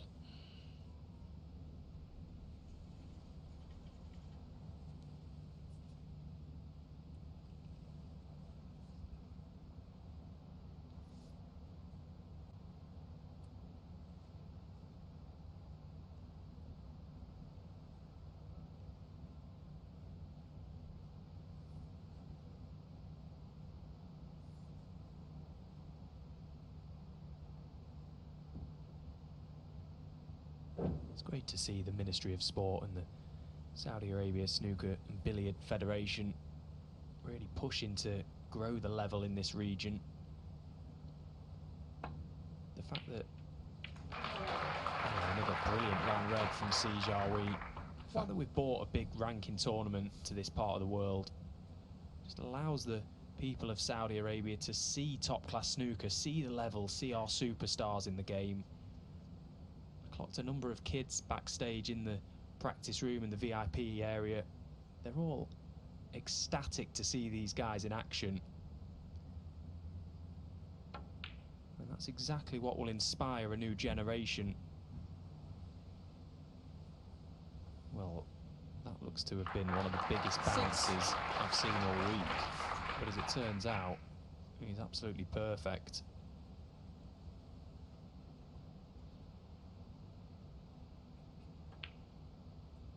Seven. Yes, China invested in their youth program with snooker, and look at the result. 19 years after Deng Junhui broke through by winning the China Open on home soil. We had 9 Chinese players in the last 32 here. 13.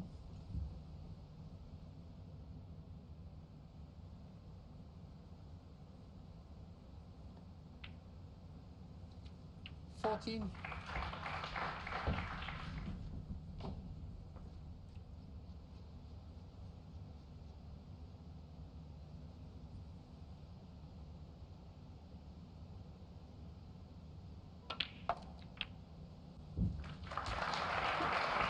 This is some response. 20. Must have been hurting a little in the mid-session interval. 21. But he's not dwelled. Seems to have just found another gear, Si Jiahui, a sign of a top player. In the face of adversity, is able to respond. Must have felt some of the Ronnie 26. O'Sullivan force coming at him pre-interval. 27. He's come out now and put together 2 good frames, albeit the first one, the previous one, after the interval, was a bit scrappy. Could have gone either way. There was a number of mistakes, but it ended up being Si Jiahui 32. coming good. So that man, Ronnie O'Sullivan, with plenty to think about as he watches on. Si Jiahui 32 and a frame. Yes, writing off Ronnie O'Sullivan is always foolhardy. But there's no doubt, given the way that Si is playing, that O'Sullivan will need to improve. He's 4-2 adrift.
Si Jiahui has played an awful lot of snooker here at the Saudi Arabia Snooker Masters.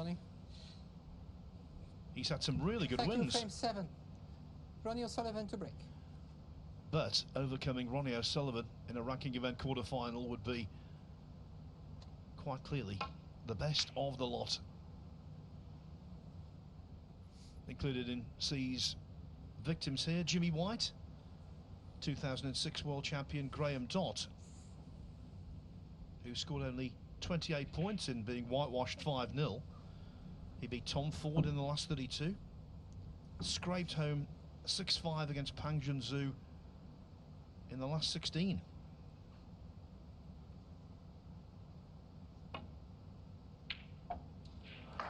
Well, pick that one out. What a pot from Si Jiahui. He has certainly got his eye in now. That was a brilliant red.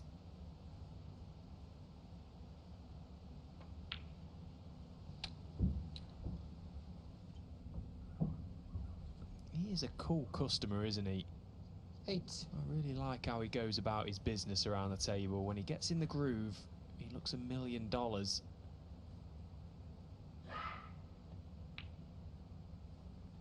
9. The story of Si Jiahui first came on the tour as a 17-year-old, thanks to getting through the 2019 Q School, but he was relegated from the tour in 2021, regained his place the following year by winning the World Snooker Federation Championship, essentially the World Amateur, and ever 16. since he's been going from strength to strength. We talked about his run to the semi-final at the Crucible last year. What about earlier this year, when he was runner-up in the German Masters, appearing in his first ranking final? It is the right progression. Yeah, and he played some wonderful stuff in Berlin to get to that final. But for that annoying Judd Trump, who just couldn't stop 24. winning last season, he might have got his hands on a piece of silverware. 25.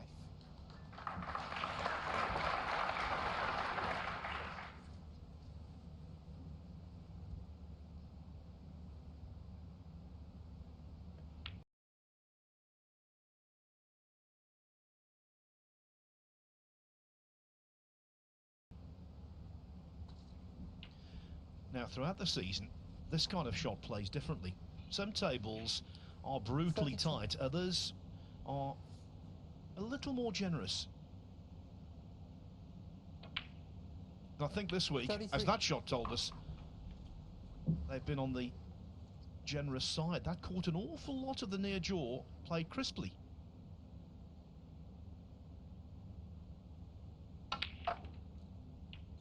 And taking the chance to get straight into that pack of reds. He's okay. He does have a red to the yellow bag to keep this break going. And if he knocks it in, then it becomes a very good chance to win the frame. So it's now a big shot for Si Jiahui. Big shot. 41. What big shot.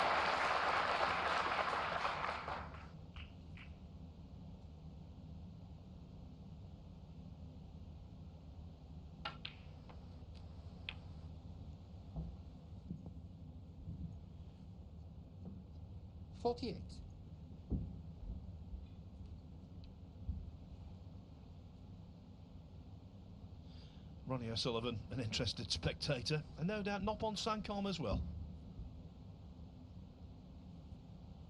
I can't believe I've not even clicked on. You're right, he is on blacks. 49. And well, what a chance this is. The smirk from Ronnie makes sense.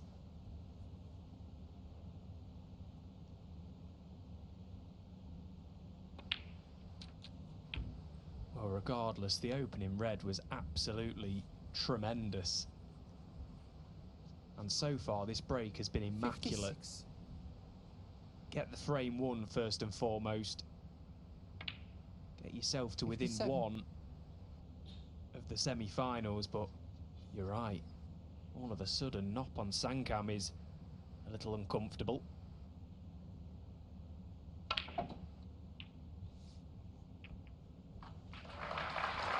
Now he's very uncomfortable. It's £50,000 for a 64. 147 here. Sankhan already has made one. He's in line for that, but he might have to share. 65. Well, he's played that black so well. He's just sort of thrown his arm at it, kind of hoping that the cue ball would just do a little bit of damage to that pack, and it's just brought them all into play.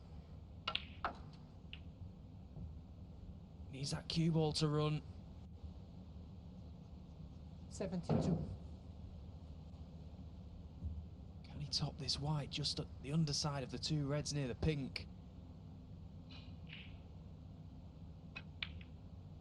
He could, but he's 73. lost the cue ball a fraction.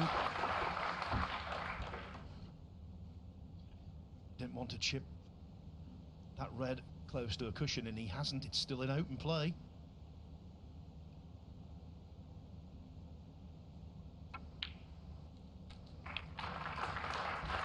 And he's absolutely pured it. He will 80. never have a better chance than this.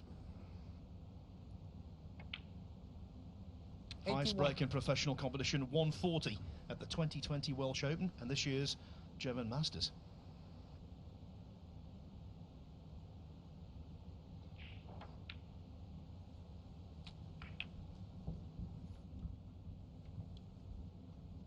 $88.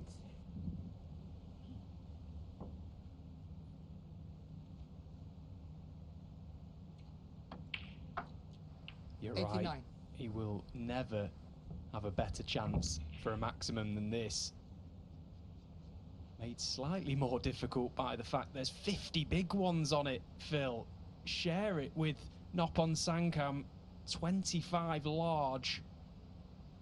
If he keeps himself on the black here, the frame is won.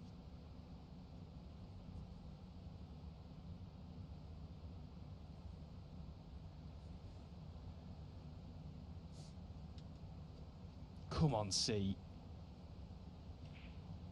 He's just steadying himself now, taking a second. He knows this is his chance.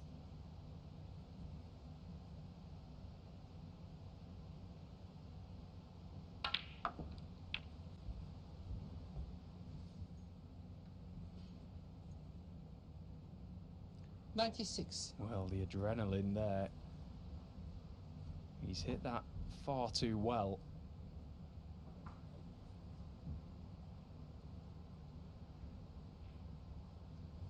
Oh, he's overscrewed that by some way. There is an alternative red to pot, but holding on the black will not be easy.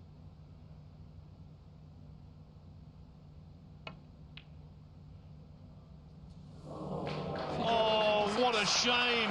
And the front. 12 reds, 12 blacks. No maximum, but the consolation, a 5-2 lead over Ronnie O'Sullivan in a race to 6.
Boy, was that exciting. Si Jiahui, 12 reds, 12 blacks. We thought a maximum was on the cards. Frame 8, Si Jiahui to break.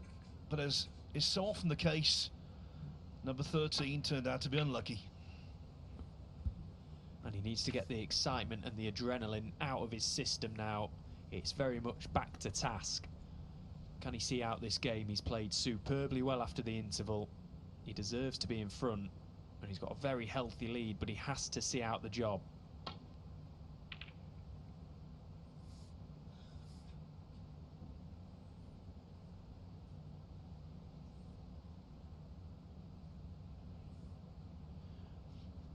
Even the 2 frames that O'Sullivan has won tonight, he's not really bossed them. He's not been in control at all. He played brilliantly to turn both frames around, the 3rd and the 4th.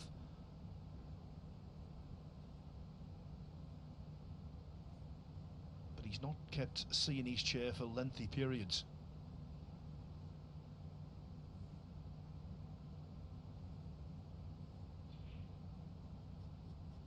It's certainly a credit to his temperament, Si Jiahui, and his composure, how he's responded after this interval.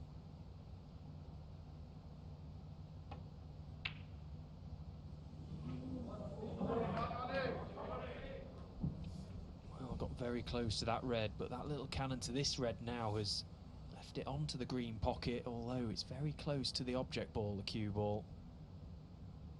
You'd like to be pretty much straight on it. Yeah, great point.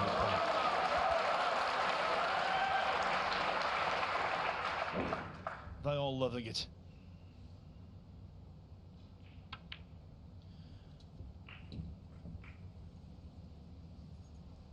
O'Sullivan, they're not loving that one. The reaction of the black, it was more of a skid than a screw back.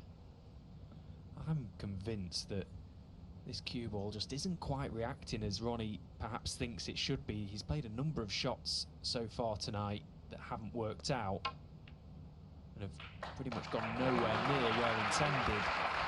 It's a good recovery shot though. Perhaps just not quite getting the spin out of the cue ball as he thinks he's going to.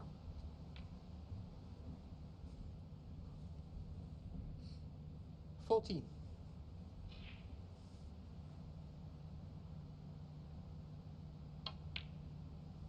$15. History shows us, though, do not write him off. He could be 40 minutes from victory.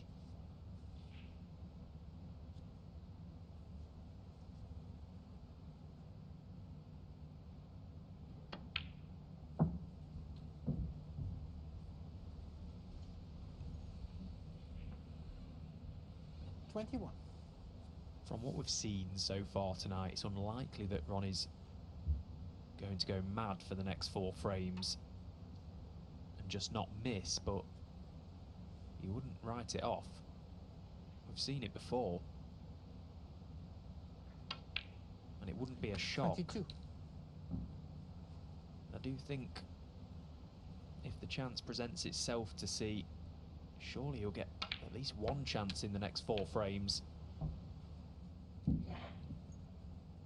he will be able to take 29. it, and he will be able to get over the line. I've got no doubt about that, but that question mark, he has to get in first.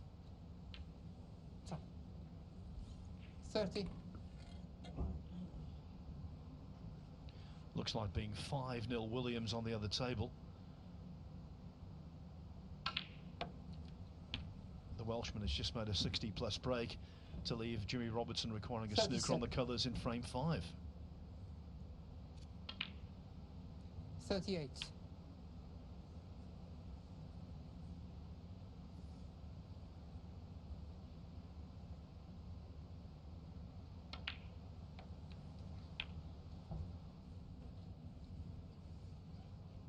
$45.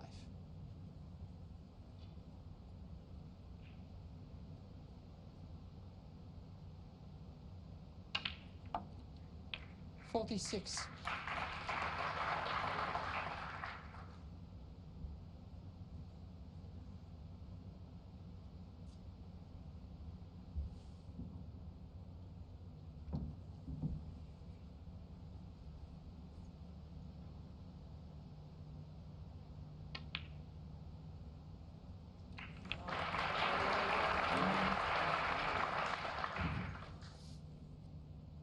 51.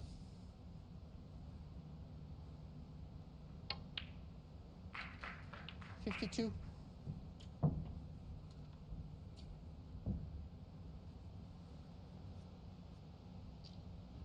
Well, possibly come up a little straight on this black, so may have to take the loose red to corner. Yellow or green pocket. Well, he just squeezed on it enough to play it potentially into the middle. 59.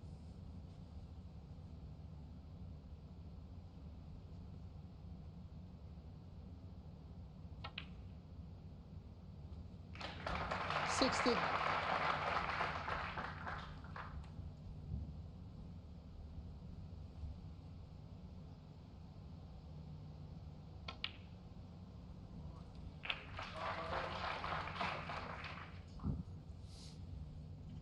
$65. Still some work to be done. And doing exactly the right thing. Ronnie O'Sullivan, 65. Not just playing safe, but getting another red close to a cushion, reducing the likelihood of a C clearance.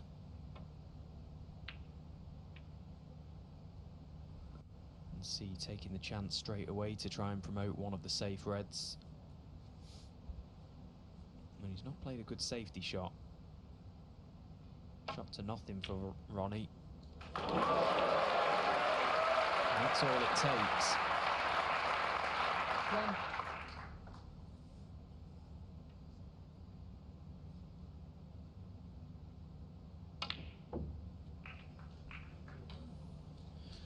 For all of his excellence and entertainment value this evening, I've not been impressed by C's safety. 5. That needs to be polished. 6.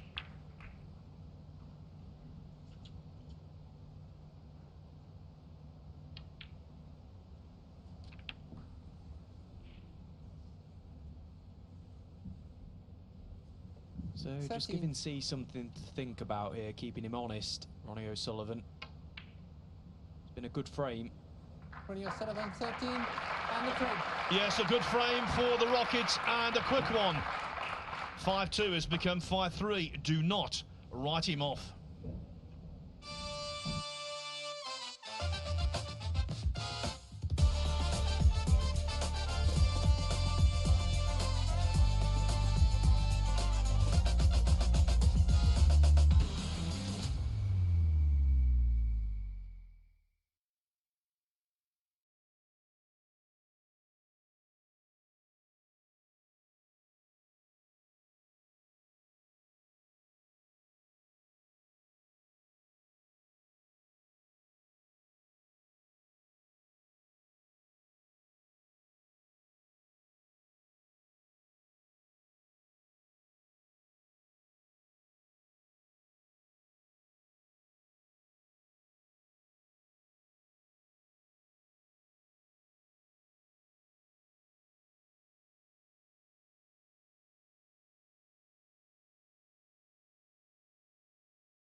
that is the trophy on offer for the inaugural Saudi Arabia Snooker Masters. The tagline, battle on the bays, and that's most certainly the case in this match. The battle is far from over. Ronnie O'Sullivan needs the last 3 frames. There's plenty of precedent to say he can win them.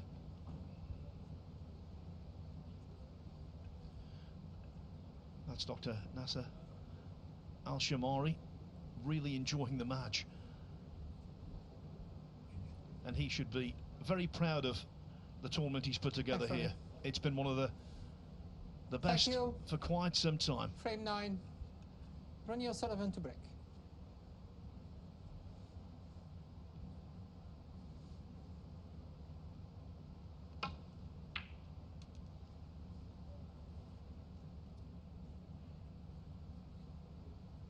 Well, the last thing that Ronnie O'Sullivan wanted was that loose red to go up the table, but it has done.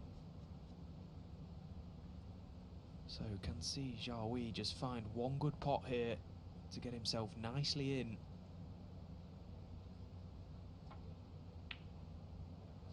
The answer is no.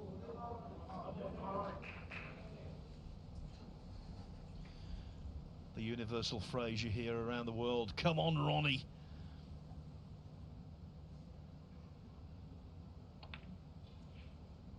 One.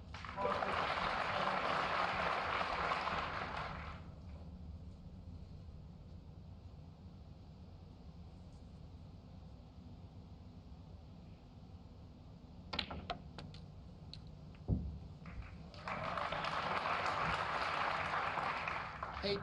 The knowledgeable crowd here loving that shot, and why not? 9.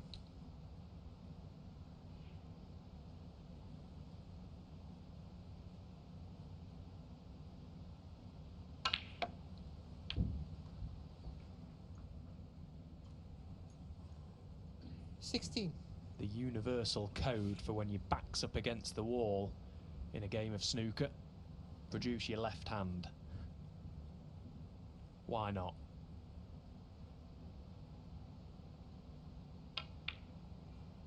$17.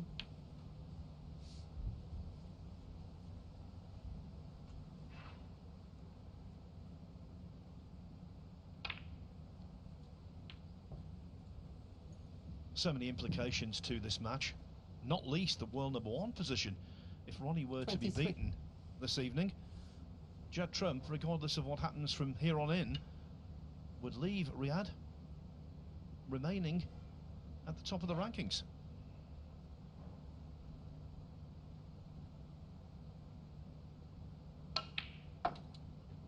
$24.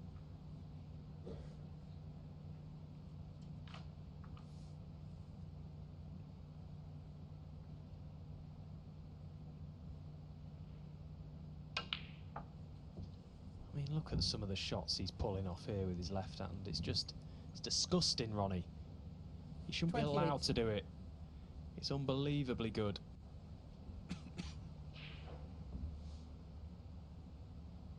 The strike is just so clean. 29.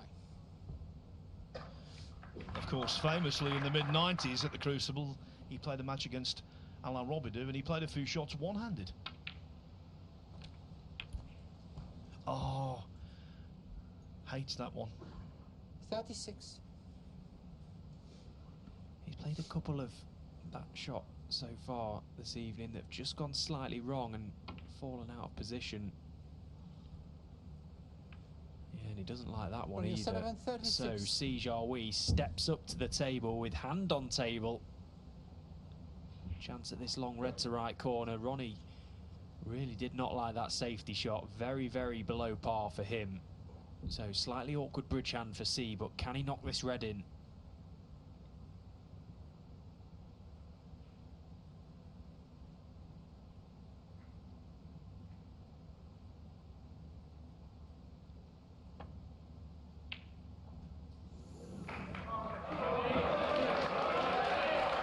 Well, talk about margins. That was a millimetre away from dropping in. 1. as the old cliche goes, snooker is a game of fractions.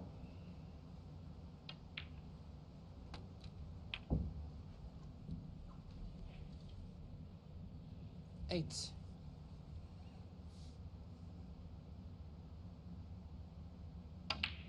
Nine.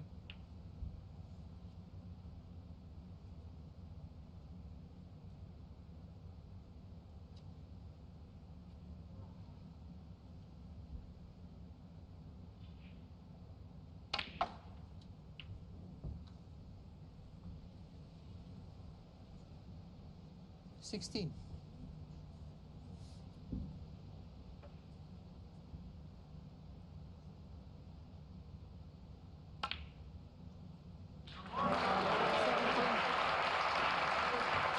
O'Sullivan's ambidextrous skills have to be seen to be believed.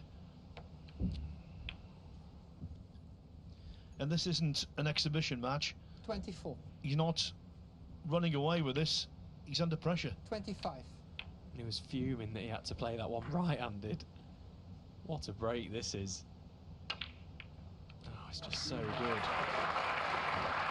So good to watch. It's a privilege to watch. 32.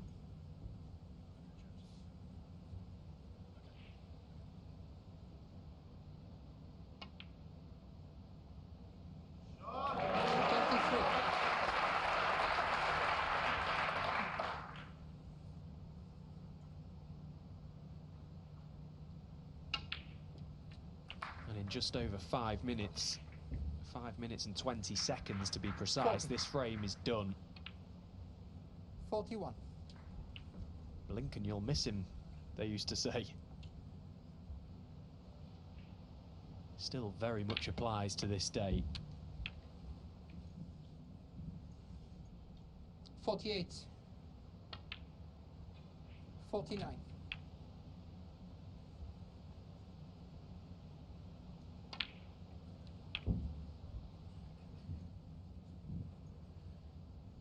56.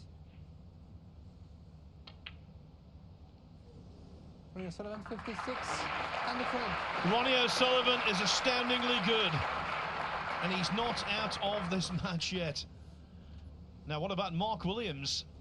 Well, he's definitely into the semi-finals because he's about to defeat Jimmy Robertson by 6 frames to 0. The whitewash is guaranteed because Williams is on a century break.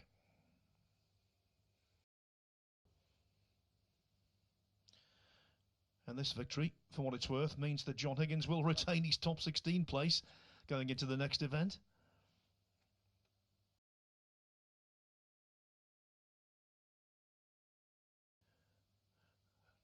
Finishing with a flourish.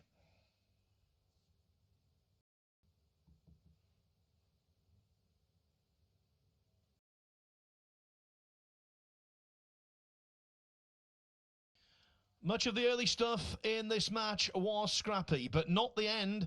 Mark Williams showing he's well capable of scooping the jackpot here at the Saudi Arabia Snooker Masters.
What a quarter-final night Thank you. in Riyadh.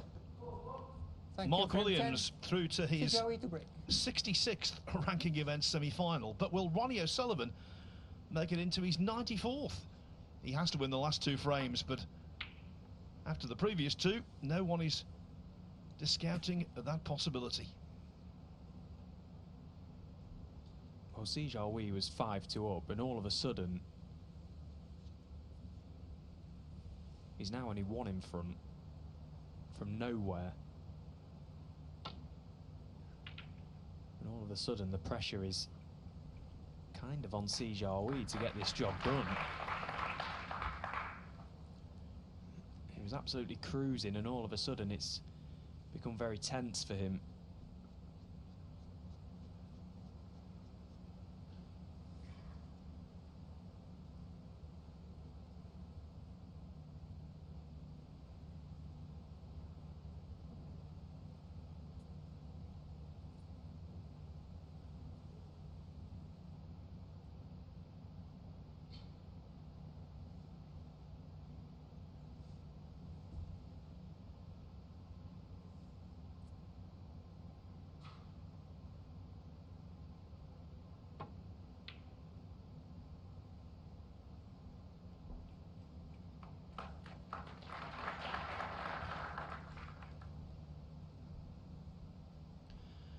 Yes, the cue ball is back into bulk, but it's bounced off that bottom cushion and the red is there.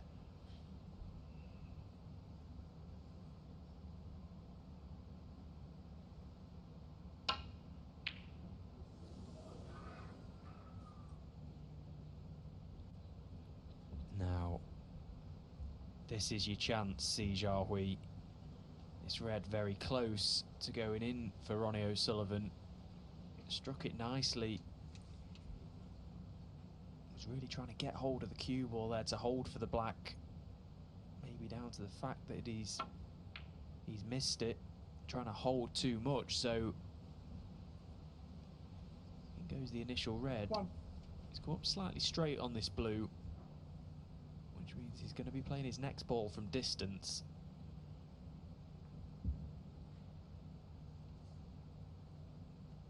Oh, he's got a slight bit of angle. He can pinch a bit of the pocket too. That's a nicely played shot to get closer to the reds.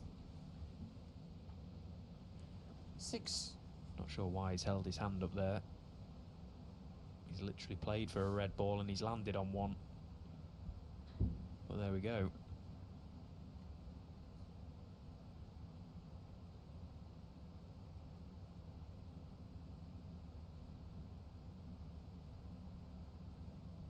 So he's just studying the pack of reds now. There's a number of balls that will pop. However, they're all kind of covering one another for the time being, so it's time to start chipping away at them. Pot one, release another. 7. He'd love to clear up this black area, in particular the reds left of it, just to give himself access both sides to the black.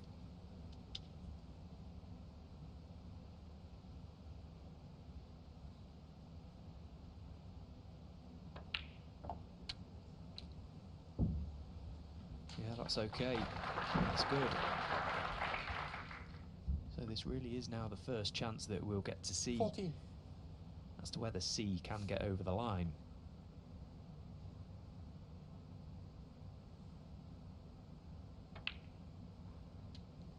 $15.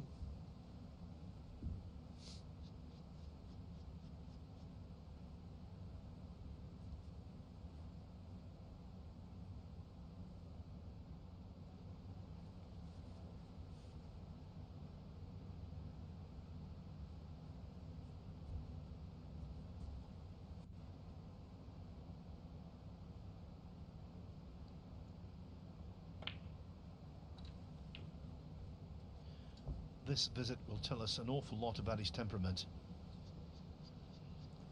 22. Didn't pot a ball in either of the previous 2 frames.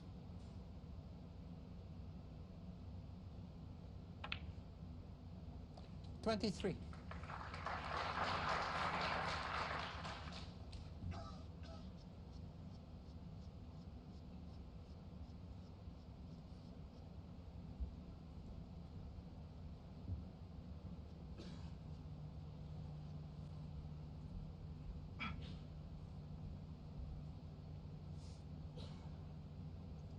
Well, the consolation of not finishing the correct side of the blue is the fact that he's gone too far and he's on it to the corner.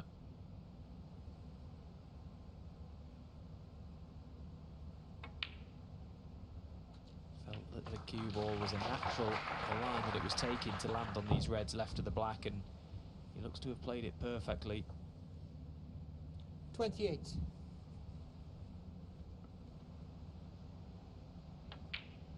$29. He's got probably 50 points available here, minimum, before he really needs to do anything.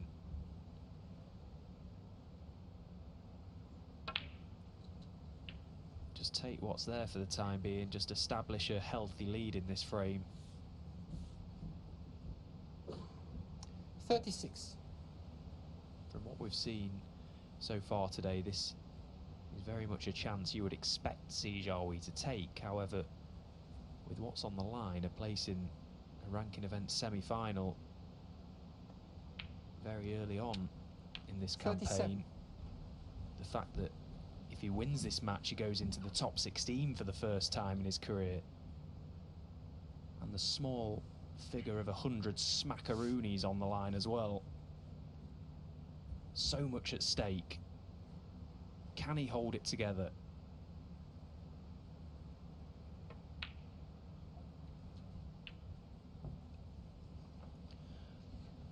The £100,000 would be equaling his 44. biggest ever payday. But beating O'Sullivan on a stage like this, that would be immense in the 45. career of Si Jiahui. And it really would just give him that self-belief and confidence, just confirm it that he is a member of the top class players on the World Snooker Tour, that he belongs to be competing against the best players in the 52. world. Any win at any given stage of your career against Ronnie is a huge feat. 53. But to do it in this huge event would be excellent, unbelievable. He's close. And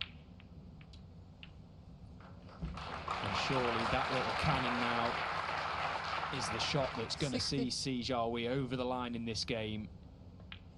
He's played superbly well 61. tonight. He's really taken it to Ronnie O'Sullivan. And he stood up well to the mini comeback.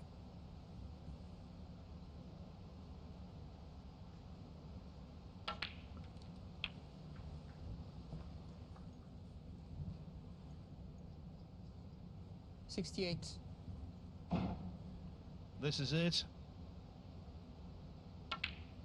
69. Frame and match ball safely in. And as expected, it just took the one chance. He was just waiting for that one chance to come along, that one mistake from Ronnie O'Sullivan. The missed opening red from the rocket proved to be very costly indeed. Si Jiahui has stepped 74. up. He's shown his class. At 22 years of age, this boy is going right to the top of this game. He's got a very long career ahead of him. Could this be the springboard for that rise? 75.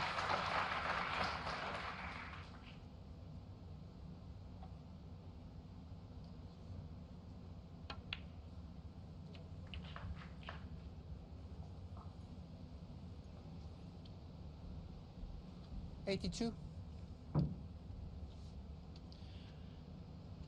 Out of position. Si Jiahui, 82. So he doesn't finish off with a century. But I'll tell you what, that was guts. O'Sullivan was flying. in 2 frames. But Si Jiahui stood up to him. It is goodbye to Ronnie O'Sullivan. But for Si Jiahui, it is welcome to the semi-finals and welcome to the world's top 16. What a result for him, and fully deserved.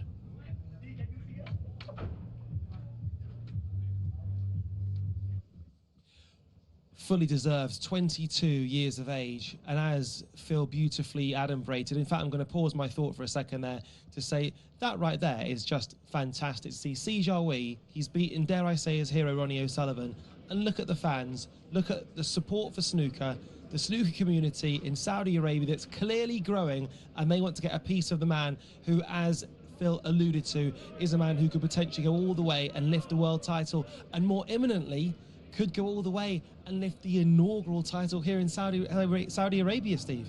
How nice is that to see? You know, he's played beautifully well this evening, and he's really taken it, and he's been very much appreciated by this crowd. Everyone wanted to see Ronnie O'Sullivan win, but a new star is on the horizon here, Si Jiahui. He was my tip for the week, and he's playing so well. He thoroughly deserved that win. The bottle it took when Ronnie O'Sullivan is in the rearview mirror and is encroaching and is beginning to get in that 5th gear to get across the line, chef's kiss. Impressive. And it wasn't just the way that Ronnie came back at him. He pretty much won 2 frames in about 10 minutes. So all of a sudden, he's 5-2 up, sat in his chair comfortable. Within the blink of an eye, it's 5-4. And he's thinking, this is going to get away from me. How well has he taken those balls in that last frame, you know? Yes, it took a mistake from Ronnie, but he just stood up. There is something about when you watch Ronnie, I don't know what it's like to be sat there when he's on the table in front of you, and like you say, ball after ball after ball, frame, ball after ball after ball, frame, and to then still go, no, I fancy the job. Fair play to him. Especially when Ronnie just flicks out the left hand and he's not missing with his left peg as well. It's commendable, you know. Temperament, composure. Si Jiahui played so well in that game, and you know he could take some stopping because he's very much a confidence player. He's been a player that's sort of been on your watch list for a long while. He's matched his 2nd biggest win of his career, £100,000 in the bank. What a day at the office. Not bad, is it? And just a word for Ronnie O'Sullivan. I mean, we know that every tournament he goes in, the eyes of the sporting world, the eyes of the snooker world are firmly fixed on him. For the last week, the eyes of Saudi Arabia have been very much on him. Every single match he has given everything to. Yeah, and it's what we expect from such a great champion, you know, Ronnie O'Sullivan. We owe a lot to him, that, you know, breaking into these sorts of destinations and regions. You know, he's always going to be the star name, and he's always going to come to these events and try his best. But today he was beaten by the better man. Absolutely right. Well, he, a member of the class of '92, has fallen at the hurdle of the quarterfinals. One of the other men who didn't do that is a 3-time world champion, Mark Williams. And earlier on, after his victory, by the way, and to bring you right up to date, it was 6-0 against Jimmy Robertson. He spoke to Ken Doherty. Congratulations, a wonderful, emphatic win against Jimmy Robertson, 6-0. You must be really pleased with the way you played. Yeah, absolutely. I didn't play great, and you know, Jimmy struggled a bit, but to win 6-0 in a quarter-final, you know, it's unbelievable. It's another major semi-final for me. So I think someone told me yesterday that it was something like my 105th or 110th quarter-final, so I don't know how many semis that is, but you know, my aim was to be in the top 16 when I'm 50, and you know, this so far has put me in good stead, and I'm probably going to get my achievement, I think. I'll tell you what, the way you're going, you'll be in the top 16 when you're 60 at this rate. I'm not sure about that, Ken. I'll try. But listen, the way you played, you finished off with a century. When you spoke to me the other day, you beat Tepchai 5-4. You said it was the worst performance that you've ever had, but you still won. You still have that great innate ability to keep winning even when you're not playing well. Yeah, of course. I mean, you know, anyone can win when they're playing well. It's really hard to scrape through victories when you're not playing so well, and you know, I've done really well at that through my career, winning games where I'm not really played that well, and then gradually build up for the tournament. But I'm still in massive tournament and can't wait. Well, you say a massive tournament, and what a tournament it has been here in Riyadh. 500,000 on offer. You're already guaranteed 100,000. Lots of prize money and lots of ranking points as well. Yeah, absolutely. I mean, you know, whoever wins this. I mean, if I did win this somehow, I probably wouldn't even pick my queue up till Christmas time because there's no need. You're in everything. But yeah, whoever wins this, especially if Judd wins it, he'll be so far in front, number one. You can't catch him for about decades. Well, I tell you what, you'll go a long way. If you win this 500,000, you know, you could close the gap very, very quickly. Yeah, I'll try my best. The last frame there was funny because the ref picked the cue ball up. I potted the black with the rest, and he picked the cue ball up. And I tried to stop him, and, you know, it was hard to find out where he was, but I put it perfect, I did. Of course. Well, listen, the best of luck. Keep playing the way you're playing, and good luck in the semi-final. Thank you. The nature of one TV table is we haven't seen as much of Mark Williams as we'd have liked, but we will definitely get to see him tomorrow because he takes on Si Jiahui on the TV table. That is the second semi-final. That'll be the one taking place in the evening. And as for the afternoon, it's Judd Trump and Shaun Murphy. 3 seeds, 1 man who wasn't in the seeds going through there. And just doing a quick bit of maths, 5 world championships between those 4 players. I mean, Stephen, it's going to be quality tomorrow. Couple of big rematches as well, isn't it? Judd Trump took on Shaun Murphy in the final of Shanghai. Great point. Mark Williams took on Si Jiahui in the first round in Sheffield last season, which, you know, went the distance. Mark actually said that the deciding break that Si Jiahui made against him was one of the best he's ever seen. So he's very much aware of his capabilities. He won't be, you know, giving it easy to Si Jiahui tomorrow. Mark Williams has got a very tough match on his hands. Okay, let's put some flesh on the bones then. So you mentioned Mark and Si. So Mark, in terms of snooker IQ, there aren't many with higher. He will know Si's weaknesses. One of those, I imagine, is inexperience and not knowing his way around the table like you would do if you turned pro in 1992. What can Mark do to potentially contain him and neutralise him? Tablecraft. You know, he's very, very slick at what he does, Mark Williams. You know, he's one of the best in the business. He's a smooth operator. He needs to use his experience, put Si Jiahui under it from the off. Si Jiahui can be a very good runner, very attacking player. When he gets in, he can reel off frames quickly. Mark Williams has to neutralise that. What would he do? Does he need to raise his game, Mark Williams? Because speaking to him after a couple of the matches, he was saying, I'm still not playing my absolute best by any stretch of the imagination. Will it be good enough currently against Si? Potentially, you know, you can never say not because he's such a good player. But I think Mark, in a funny way, always, you know, he's always striving for that better improvement, isn't he? He's playing some really good stuff. Let's be honest. You know, he saw off Jimmy Robertson there 6-0 comfortably, playing good stuff. He's playing well enough to beat Si Jiahui, of course he is, but Si's also playing well. It's going to be a very, very good match. It is, as it will be in the afternoon, the all-English affair, Murphy and Trump. Stylistically, how's this one going to work? Because we kind of set up Robertson, Trump as the heavy hitters. You called it, it'll be one from range. Dare I say it won't be the same with Murphy? What do you think it could be?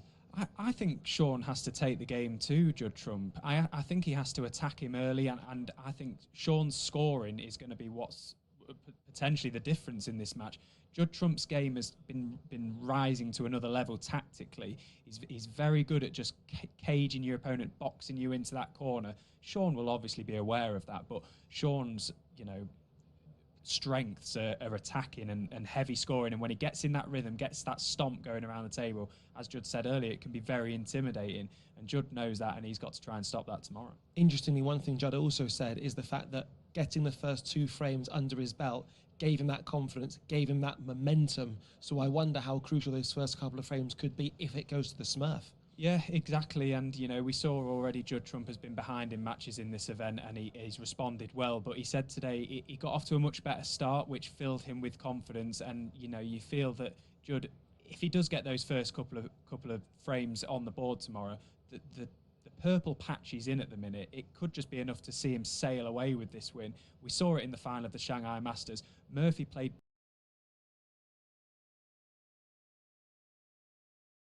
brilliantly well in that semi-final to beat Mark Selby in Shanghai. If he plays like that tomorrow, he's got a chance, but Judd just was able to shut him out and completely dominate that final in Shanghai. If he does that tomorrow, Shaun's got a very tough match on his hands. Let's just remind ourselves, if they win tomorrow, how much money goes into that bank account? Is it 250 or would it be 150? Big ones. So it's 200. 200 large is what is on the line tomorrow. 2 men will do exactly that.